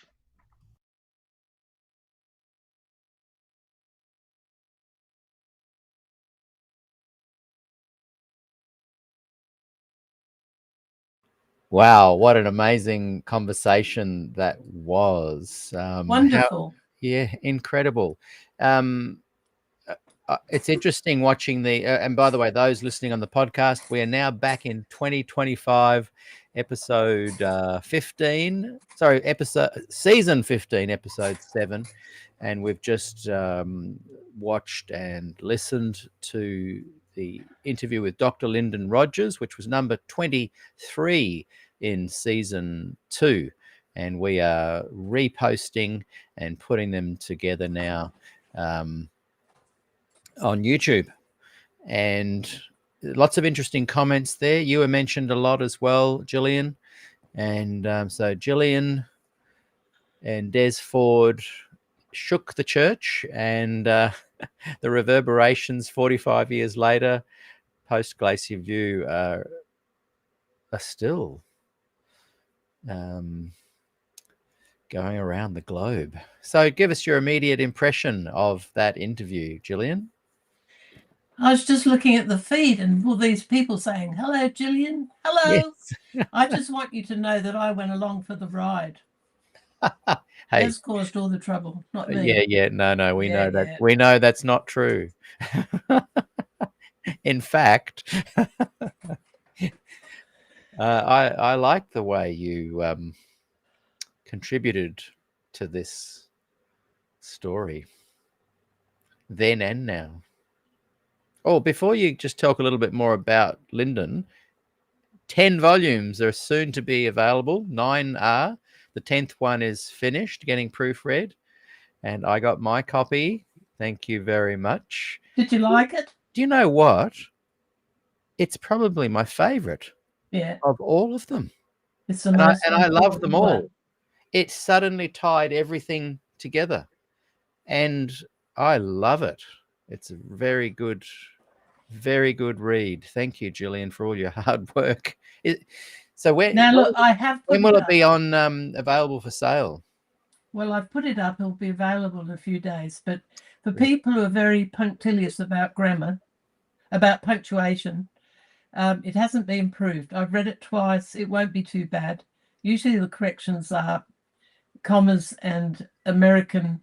Because we swivel around, I've just done in between,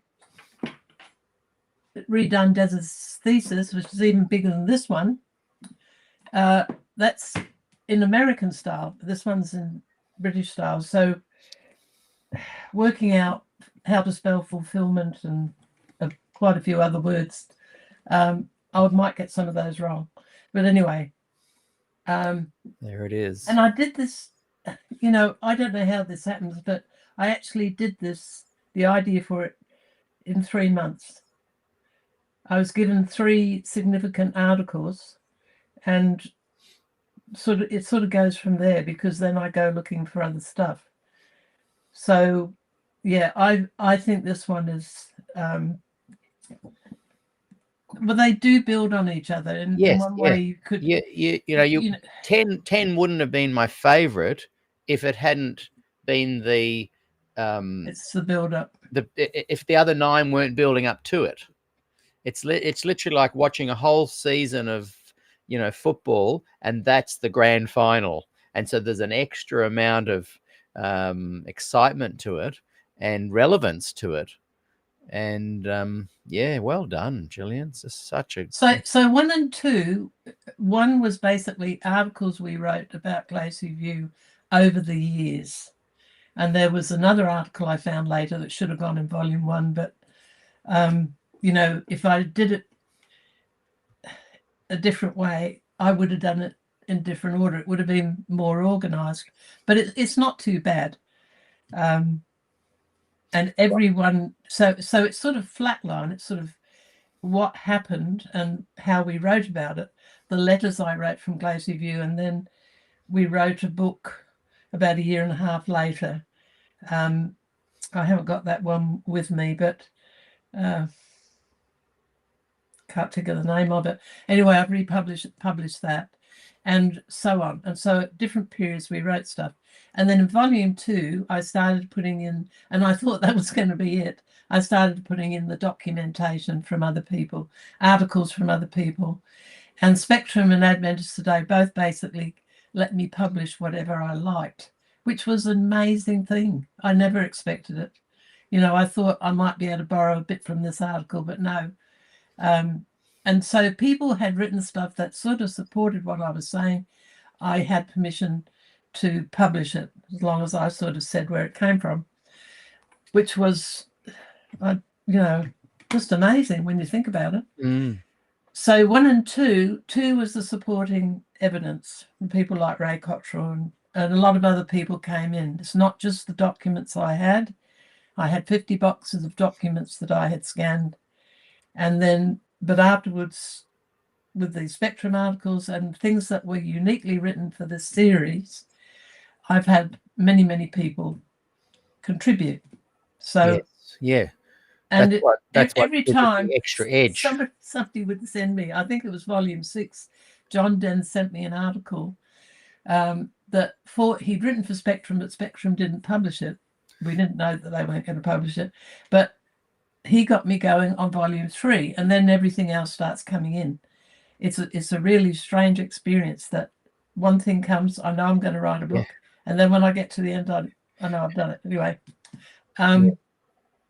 And the thing that started this article, and I've got it up here, is that on April the 28th, when we were actually on with Harry Ballas and listening to, he mentioned an interview that he'd done with Des in the 1988, April 1988, when Des would have been out here. And he sent it with his PhD, with all these ministers who got put out. But because it was the odd document, it was a different type. This was the reason why most of these other people had left. They didn't put it in. So I said, well, if you give it to me, I didn't have anything else at that point, thought I was finished, I will write volume 10. And by the time I actually got it, because Harry went to... That's right. You know, he went overseas. Overseas. It was 2 months and I'd done 400 pages. And I had other stuff. But anyway, I do tend to go on, so I better be quiet. You asked me what you want to know. Quick question. Jude asks, where can we purchase it, Gillian? Well, they're on Amazon. And look, this is a book that's 580 pages, and pretty much Amazon sets the price. And they include all the photos and everything as well, don't they? Yeah. As in, sorry, what I meant to say was, is it available as a Kindle? No, it is too complicated, and this is a massive amount of work. Yeah. And so you buy it and they freight it to you. That's right. Yeah. And a listening ear wrote, thank you to Dr. Rogers for a positive and honest message. Yeah. Andy Mack writes, I need to get all these books. My collection is huge already, but she wants to get more. I love it. Well, they're only 13 inches thick now. Jude says, Des would be so proud of you, Gillian. Well done. I think he'd be amazed. Yeah. That I'd bother. She adds, Gillian, you rock, lady, and we support you. Well, thank you very much. That's very kind of you. Gospel Adventist says Gillian is awesome. So yeah, lots of great support there. And as I said, it's an incredible series. And Well, just one more thing. Mm. And this is how things work. I feel it's a providence because of the way stuff comes in. And I think the only gift I've really got is organizing stuff. And a lot of this is done in the background because I end up and I read it. And Milton said to me, this book is highly organized. Well, don't ask me how it happens. It's all in the background. And I think that's really the main gift that I've got. And I get that because my father's family, I come from a clan of silk weavers. So they made tapestries, and that's sort of what you do. Yeah, I love it. Yeah. Yeah, I love Anyway, I just want to tell you this one thing, and I might have told you before, but it ended up, I decided I'd do another little book, and I've put that up as well. Yes. So that will be, I'll be sending you one next week. And that's the vowless one, you mean? Yeah. Yes. Vowless, etc. Etc. I can't wait. So let me just tell you a little bit. I need about it before next Wednesday because that's my next show is going to be about grieve, and I need information. All right. Well, I can send you his paper. Yeah. Yeah, and that is in volume 10. Half of what's in this little book. Oh, yes, that's right. In fact, you've got a really great section on all the New Zealand dissidents, and you list all of them. And some of I them. enjoyed reading that. Yeah, not all of them, about 6 of them, maybe 6 or 7. Right, and then Monica Vowless is another one. Yeah. And anyway, so what happened? I haven't been in contact with Harry before volume 10. And then on your show, he mentioned about this interview. This interview is different because Des is speaking to a peer. Harry's gone up in the world. Des speaks differently to him than he might do in another situation in public. So it's a very interesting interview. And Des's attitude, I won't have time to read it today, but sometime I should come on and read this interview with you. Yeah. So we'll do that another day. But anyway, this other book. So what happens is I'm talking, and I've mentioned this before, I'll try and do it fast. Harry gives me this interview. And after that, I'm writing to Harry because suddenly, I get given this other article about a man called Walter Gustav Drain. And his name is Wally Drain. It's an unfortunate name, but he's German. It's a German name. And he's one of these New Zealanders in the mid-1950s. He's put out of the church.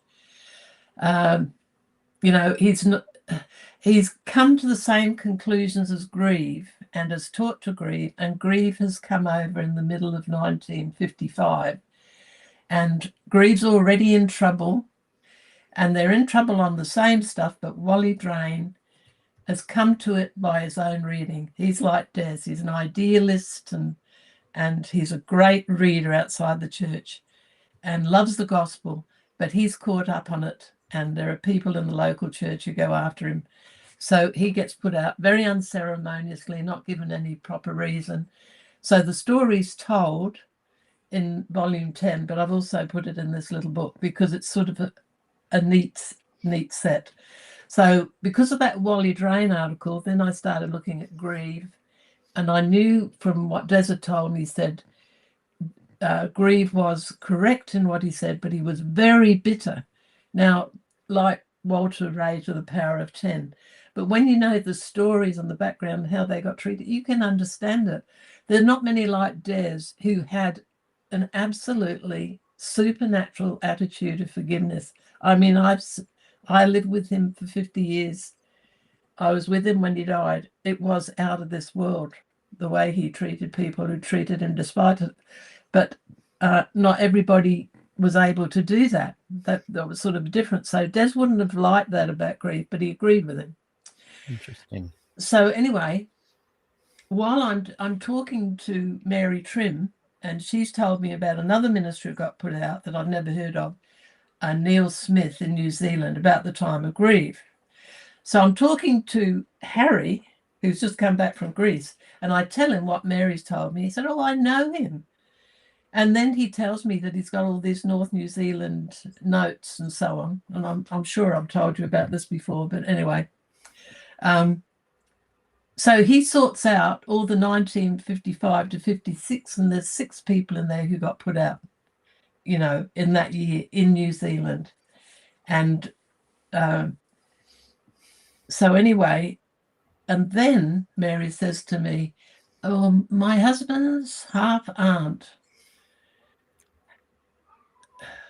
had a husband who left the church, but she couldn't remember her single name, her married name, or his name, and so on. But gradually talking to her, because she'd had 2 serious fractures, so I was talking to her more often than I might have. She gradually got a name, and then off I went. And I've done this biography, which I really did because of you, because when you started reading that out, I thought, oh, I better do a biography. Yeah.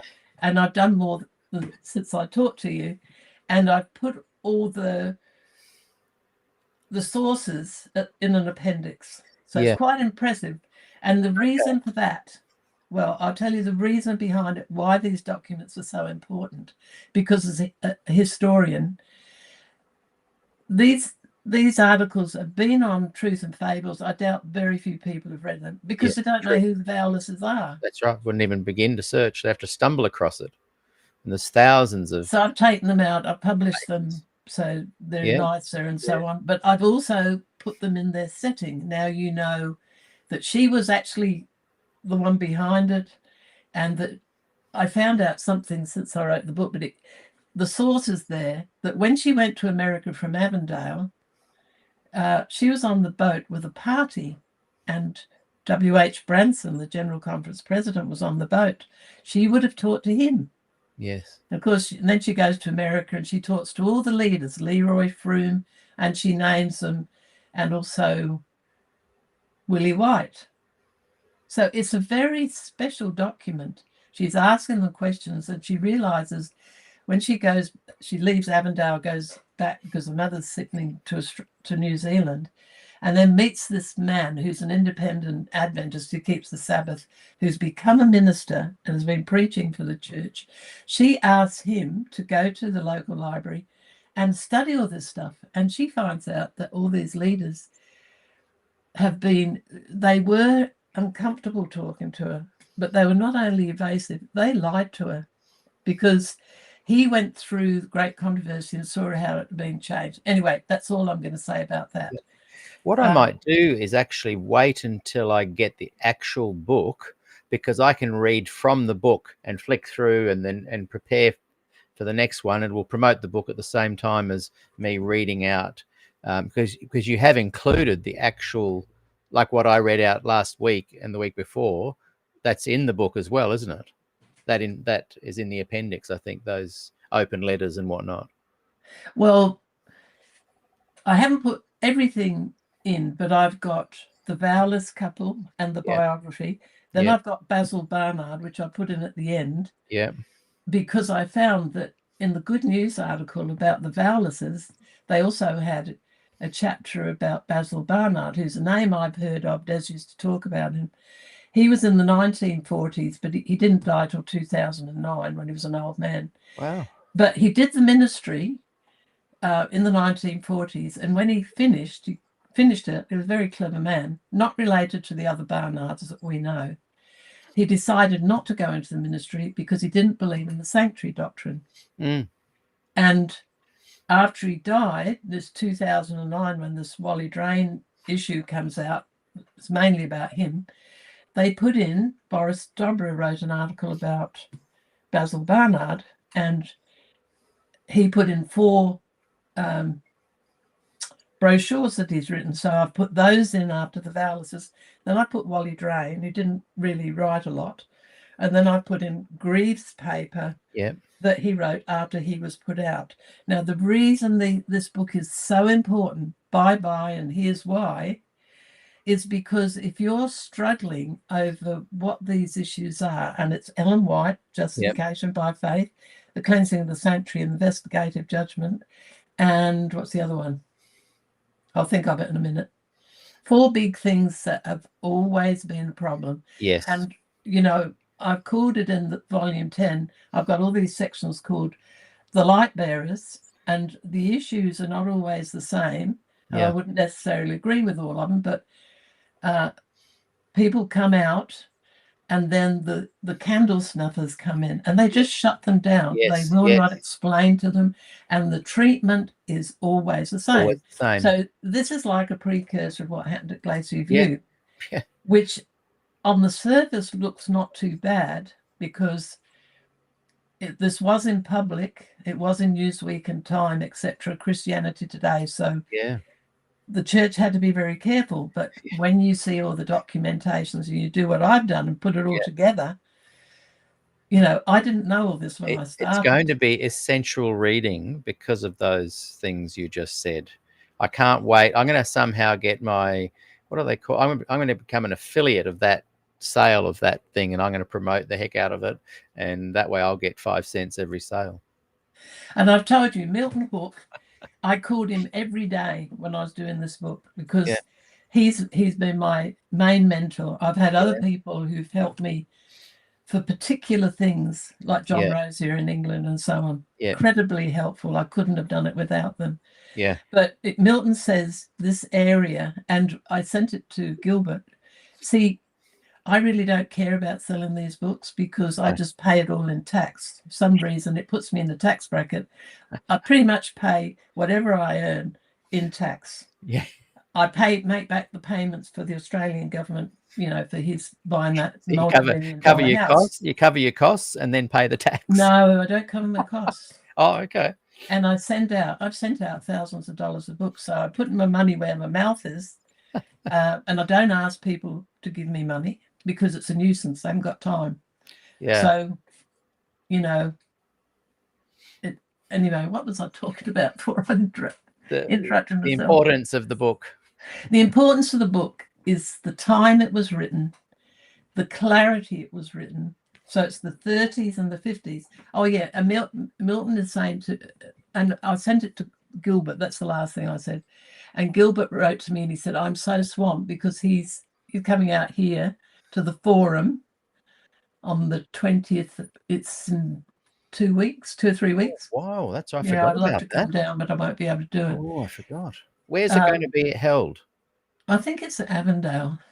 Wow, on Advent. And look, go in and help them with doing the recording, because it's always very poor. It is, yeah. And that means that I can't listen to it. It's just really hard. And you know, come all that way for not being able to listen to it. Yeah.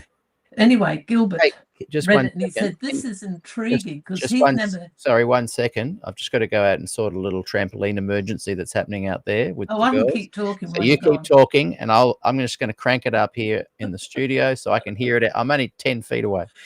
Continue. Thank you. Okay. All right. He's going to crank the sound up. I can't talk about Peter, but anyway. So Gilbert said to me he'd never heard of this vowless couple, and Milton hadn't either, but he said, this is intriguing, absolutely intriguing. So he's actually, when he presents at the forum, he's going to be talking about, I think it's C.H. Watson, the man who, there's a hall, the Watson Hall at Avondale. He's had a major impact on education, not only in Australia. He brought in the idea of graduate education and accreditation, and was a GC president, the only Australian one that's ever been. And it's around 1929. That's the date he's working on, which is pretty much the date the vowlers is, you know, late 20s and early 30s, but they didn't cross paths. But because of the Depression, I think C.H. Watson, I don't know a huge lot about him, but I believe he saved the church because of the financial stuff he brought in. Anyway, I think that's what Gilbert is going to be talking on. But anyway, as I was saying, the reason that this little book I think is important is because of the similarity of the problems that these people had and the cogency. They're highly intelligent people, and they're able to explain what it was that bothered them in a way. So I've sort of put it in one book. And And as I say, Milton says this is an area, even Grieve, that is not very well studied. And Basil Barnard came from Victoria, so we've got one Australian in there. Otherwise, it's New Zealanders. And as you know, New Zealand is a volcanic country, so that explains, maybe. They're not the only heretics in Australia at the same time. Well, that's in the probably late 50s. You've got Bob Brinsmead. And there's a man in New Zealand who started a new movement, and I won't be able to remember his name because I haven't put him in because he's different to these others. But anyway, let me see, being as I'm here and I'm not scripted.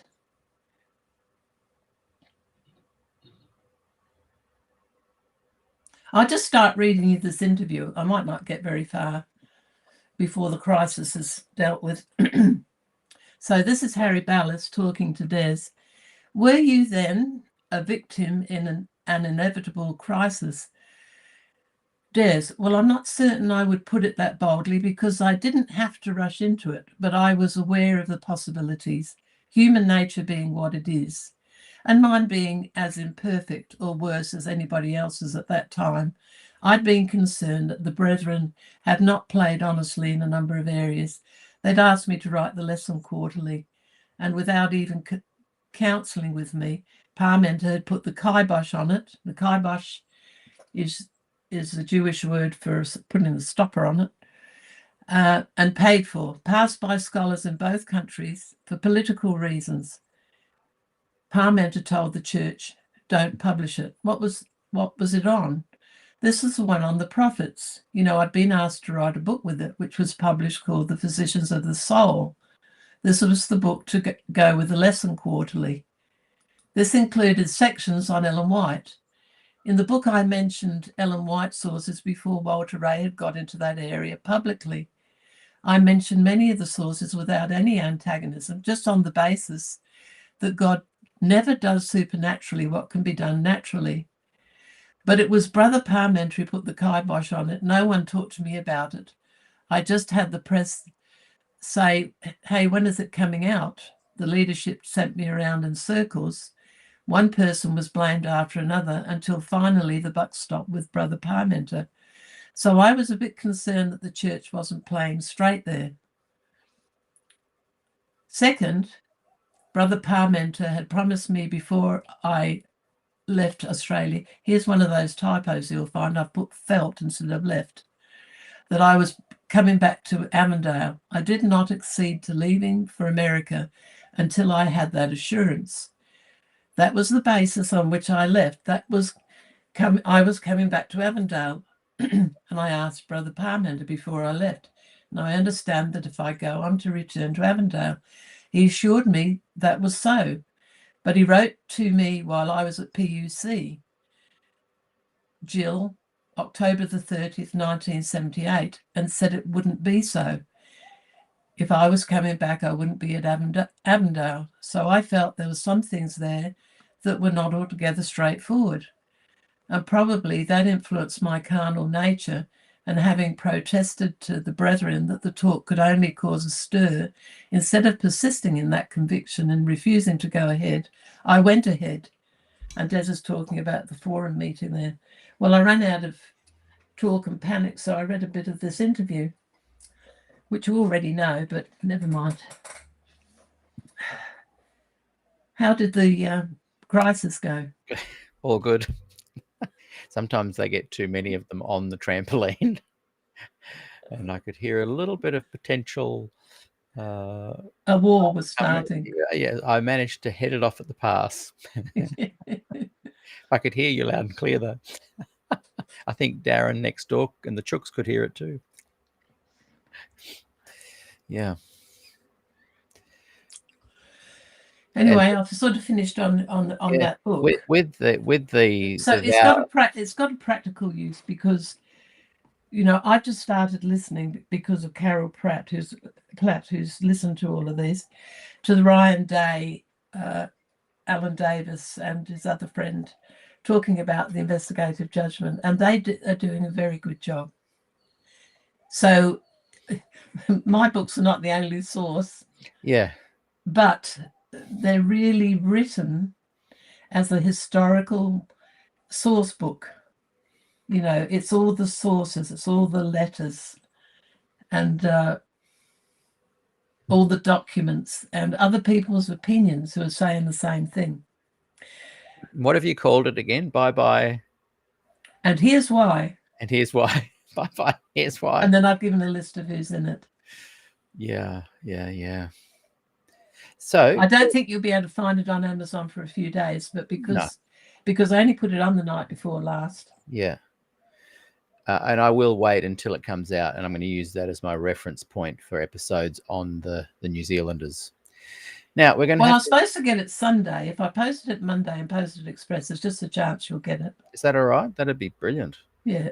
I'm doing a show next week on the meetings at the AUC that are going down right now. Oh, right. And that's going to be very interesting because essentially, I won't even go into it now. I'll wait till we do the show, but it's not good. It's not good news.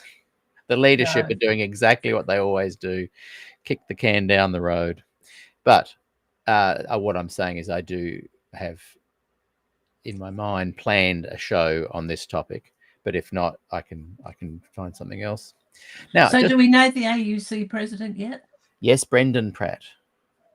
Oh, okay. My neighbour's brother.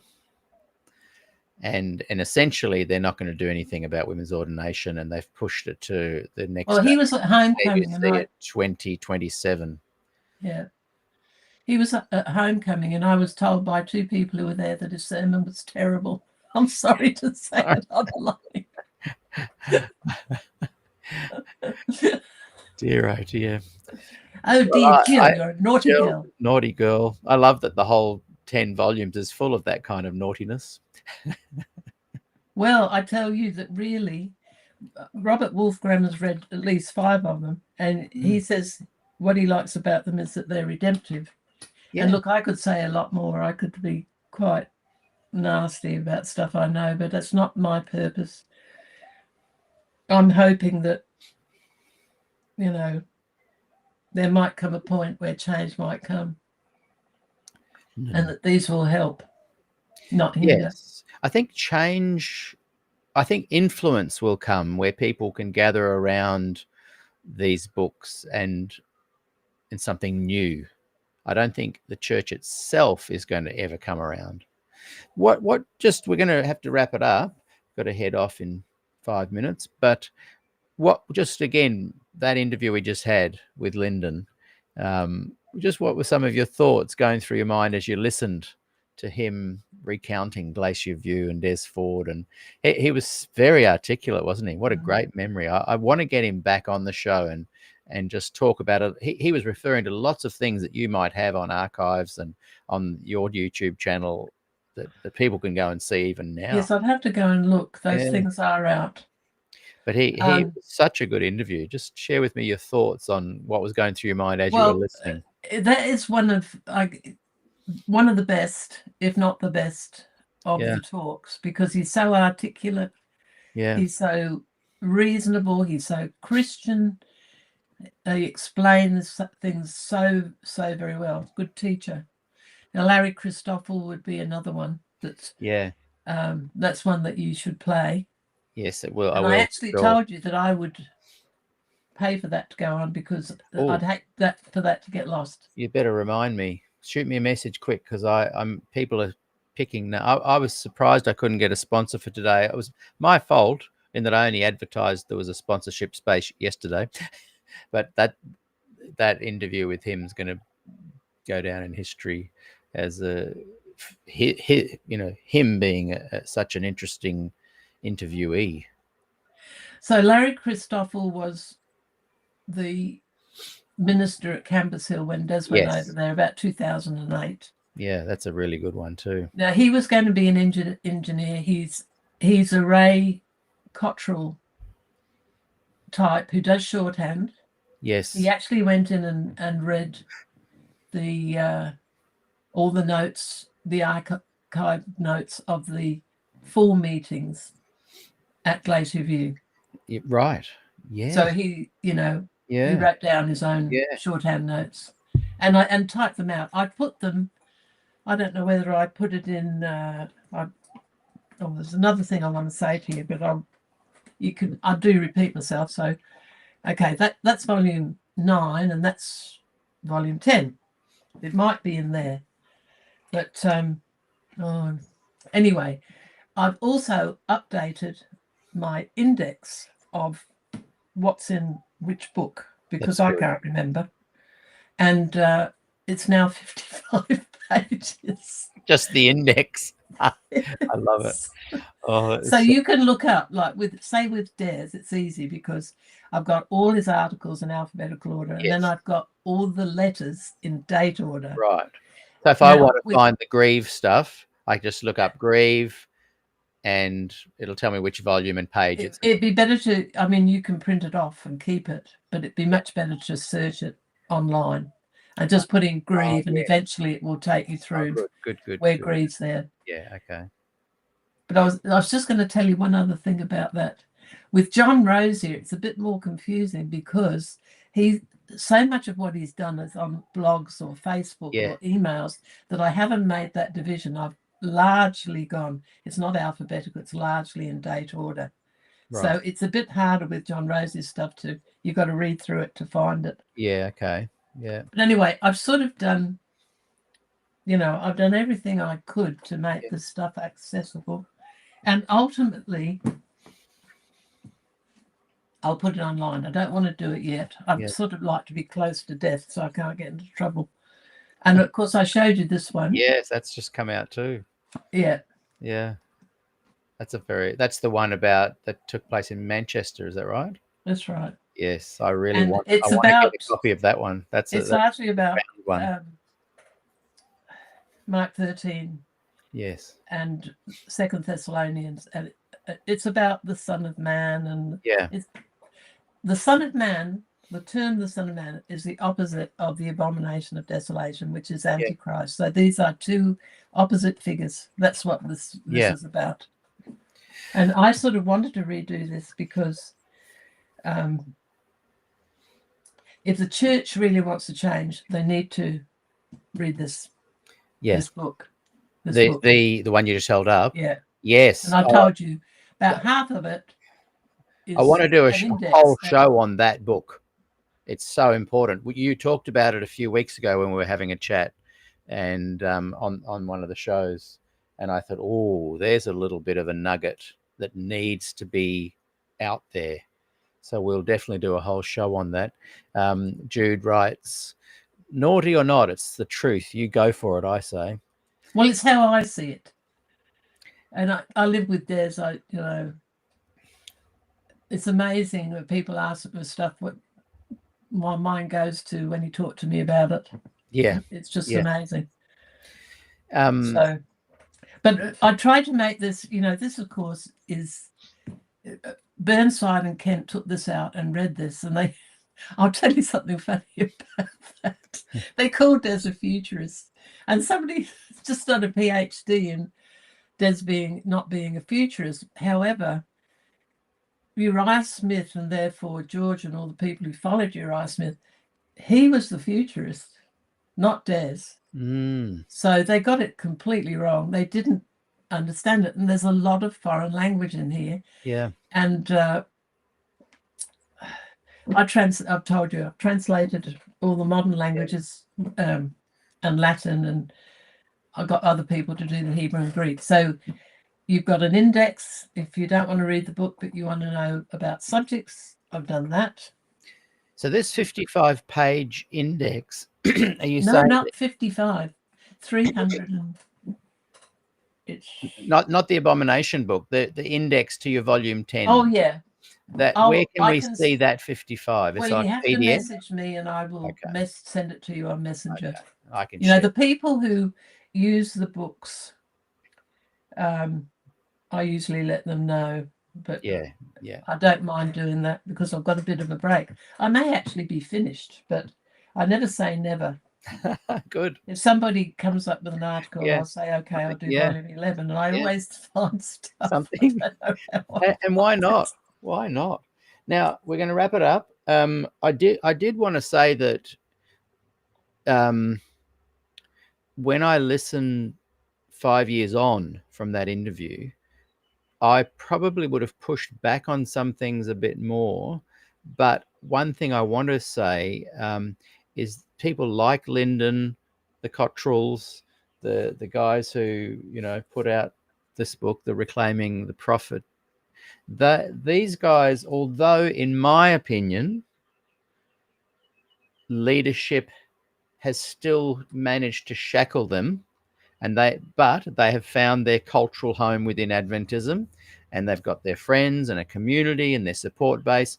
I would never say leave to them. Well, you've only got to look at the general conference videos and something recently. Oh, Doug Batchelor was over. It had young people and older people, and everybody looked so happy. And I thought, why make them miserable? Yeah. Be happy in your delusion. And Yeah. these guys and a lot of people have been commenting. Let's face it, we're all deluded. We just don't know it. Yeah. We've all got our delusion. We all think we're right. Yeah, but, yeah. You know. Yeah, exactly. And all I'm trying to do is point out that there are different groups within Adventism that will never gel.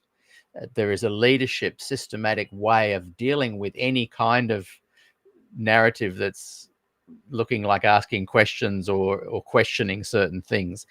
That kind of systematic leadership, suppression, marginalization, cancellation, I see that as wrong. It's not even in a situation of what do you believe, what don't you believe, which is right. That sort of stuff I don't even care about. What people believe, it's the suppression of people sharing their beliefs that worries me. But when I listen to people like Lynden Rogers and all the guys in the book from, you know, that compiled this book, and I can see that they have stayed, and I see in the comments people are saying, oh, you guys have got cognitive dissonance, the ones that stayed, and all of that stuff. And I hear what they're saying, but I do want to say that I greatly thank people like Dr. Rogers, Gil Valentine, Denny 14, John Butler, George Knight, all these guys that have pushed the limits but couldn't leave themselves. That's okay. But I just want to say to those who are criticizing them that these are guys that led a kind of a path for the rest of us to go, do we want to stay or leave, and normalized it. And so I thank them for that. I don't want to criticize them for not leaving. They've stayed, you know, they've weighed up the data and drawn their own conclusions. That I respect that. But they really cut a path for others to say, hey, I may not stay. Thank you for the information you've given us. And the information that Lynden Rogers gave in that interview that we just watched is astounding and important. And I really thank him for coming on the show. And I thank you, Gillian, for all the amazing work that you have done and do. And you're still as vibrant as ever. And we're going to leave it there. But yeah, we'll get you back on the show next week or the week after. Can I say one thing, or have you got to go? I'm going to let you close, and then I will say farewell. Now, in New Zealand, in about 2019, the New Zealand conference president was put out. No job to go to. When was that? 2019. Right. Wow. Now, the only reason I knew about this is because of dealing with Harry. Because he'd gone to New Zealand and he knew this person and he'd urged him to go to college in 1980. This is a gospel person. And so I found him on Facebook and I wrote to him because I feel terribly, I wouldn't have done this stuff if it wasn't for the way the church treats people. And, you know, Des could stand up for himself, and he was almost, you know, almost heavenly in his attitude. So I didn't have to worry about Des. Yeah. But some people, they lose their job, there's no job to go to, and it's suddenly like falling over a cliff. And often they're innocent. There's a political reason for it. There was in that case. And what the church does is they'll give a payout, but they'll bring in all these non-disclosure clauses so that you can't even talk about what the accusations were, and you're not called in on the meeting Yeah. to answer them. They're not true, but you can't. Yes, so unfair. So the other person who was involved was the problem. Yes. But he ended up with a job at GC. What? Can we say who these people are? It's pretty public knowledge, isn't it? Well, let me think about it. Yeah. But you imagine how you'd feel. You worked since 1980. You're a president. You're trying to protect workers, and about 4 of them left because it wasn't dealt with. But the other person who's the bully has got friends. It goes to the GC. And so they blame the conference president as having a nasty attitude. Doesn't have a nasty attitude. He's known as being as gentle as a lamb. Just one big boys club, isn't it? He doesn't get a job, but the other man goes upstairs. And I don't think I've broken any promises, but that story can be repeated over and over again. Yeah. And I told you all of my books started because they put Rose Lee out. That's right. And Yes. I had a contract with her to look after Des's collection, which was done sort of very quietly. And when they kicked her out, the contract was broken. Yes. So I thought, well, Time. they're going to be sorry they did this. Yeah. Yeah. Good. Okay. We'll say farewell. Thank you, everybody, for watching. Thank you again for the donations. It really helps me keep going. Don't forget, Gillian, send me a reminder that yours is the Larry Christopher that one, that episode. All right. And we'll look forward to seeing you all tomorrow, not here on SDAQ&A, over at Good News Fellowship on our YouTube channel. And Jennifer Colburn is our guest presenter tomorrow. You do not want to miss it, but you do need to go to the other channel. It is at YouTube / Gospel Good News Fellowship. Until tomorrow, see you all later. See you, Gillian. Bye.